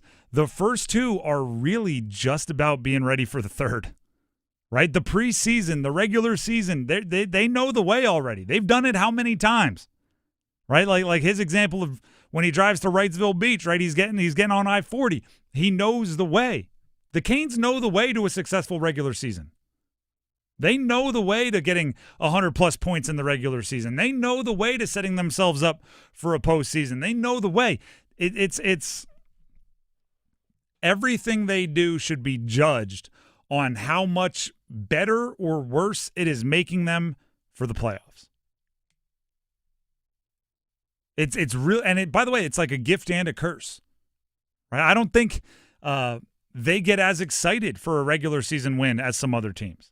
There's going to be milestones along the way. You know, certain teams, when they clinch the playoffs, they're going to throw a ticker tape parade. For the Canes, they'll be excited. Don't get me wrong. It's hard. They understand it's difficult. They're going to go for it. But they've done it before. They knew the way, right? It's you know, when I go to the beach and I bring my 4-year-old, he sees the beach, he sees the ocean. It's like, oh, the beach. If you go to the beach, if you got a beach house and you go to the beach all the time, your kids see the beach and they're like, sweet, beach. Right? It's the same thing. The Canes right now, hey, when you go on a winning streak in the regular season, there are teams out there that haven't been on those winning streaks in a long time. And they're going to be like, oh, yeah, the ocean. Canes are going to be like, sweet, winning streak. Sweet, qualify for the playoffs. Sweet, got home ice. Great. The stuff that excites them is in that third race, right? It's when they're cranking and they're in the postseason and they're going for big and lofty goals. That's when the Canes can get their yayas. And that is a brutal, really, way to think about a season because of how hard it is to not take those small victories along the way and really gain as much joy as you possibly can from them. But it's I think, going to make them better for the run at the end. And maybe the harder part will be for the new guys, right? Ehlers and Miller and everything, where it's like, No, around here, we already know the way through the regular season. We don't need a GPS. That's such a great way to say it. We don't need a GPS for the regular season. We know the way. Do you think maybe, in the analogy, do you think maybe they need a GPS for the postseason? I'm trying. Good question. Like, hey, we know the way to Wrightsville, right? We get on I-40, it's the direct route. It's like, all right, well, once you get that marathon done, whatever the cup is, right? That's a restaurant in Wrightsville or something. Like, and you don't know the way. You got to plug in the GPS. Is that, I guess you might hope that that's the new guys, right?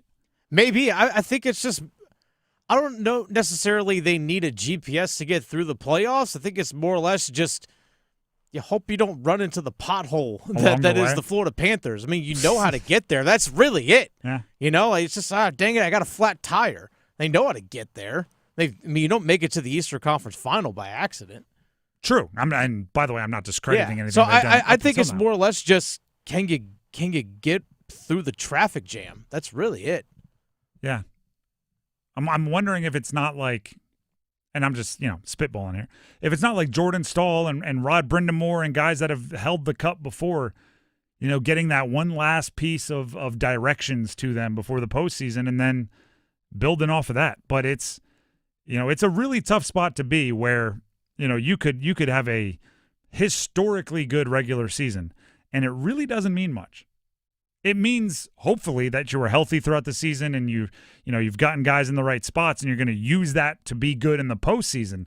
But another really good postseason that doesn't end up much another really good regular season that doesn't end up much in the postseason is not going to be as exciting for the Canes as maybe it was 7 years ago. Because they're the different races and there's a bus involved and there's GPS. I was building off of what Rod Brindamore was saying there. Quick, give me your first goal scorer tonight. Ooh, first goal, Bradley Nadeau. Nadeau? All right, Bradley Nadeau. I think he's going to have 8 shots on goal. Oh, yeah, dude, kid, let it fly. I think he's going to let it fly. I think he probably rightfully believes if there is a path from where he is to minutes on the big league club, it's as a goal scorer, like all capitalized goal scorer. And maybe that's it. Give me your first goal scorer. Give me Taylor Hall. Oh, the wizened old veteran. Why not? Playing with the youngsters. I mean, that's the thing. Tampa's. Let me show you how to do this. Tampa isn't bringing up any of the regular guys. Let me show y'all kids how we used to do it in the mid-aughts. Let me show you how we used to do it back in the day. That's funny. By the way, that's a nice warm-up. You can do it yourself. Play along, right? Yeah. I assume. I haven't gotten the confirmation. Maybe I should ask before I say this. That we'll be doing the first goal scorer prediction stuff throughout the year with the Canes like we've done the past couple. But it's a good warm-up. Use the preseason, right? Start getting a vibe. Who do you think is going to score? Who do you think is going to be aggressive tonight? Nikishin? People would go nuts. Yeah, they would. The Drive with Tim Donnelly, 99.9 The Fan. Overdrive coming up next with our conversation about the NC State loss to Duke. The Duke win over NC State, as well as some Panthers talk there as well. But that Canes game, the preseason game, right here on 99.9 The Fan later today. So stick around for that. Download the app, 99.9 The Fan. You can listen to the Canes on the app as well. And we'll be back tomorrow to continue breaking everything down. We'll see you then. Listen every afternoon for The Drive with Tim Donnelly. Finally, the Panthers had somebody give the game to them rather than vice versa. All the Panthers had to do was let the Falcons keep making mistakes. Let Michael Penix keep making mistakes, and the Panthers were wise enough to get out of Atlanta's way.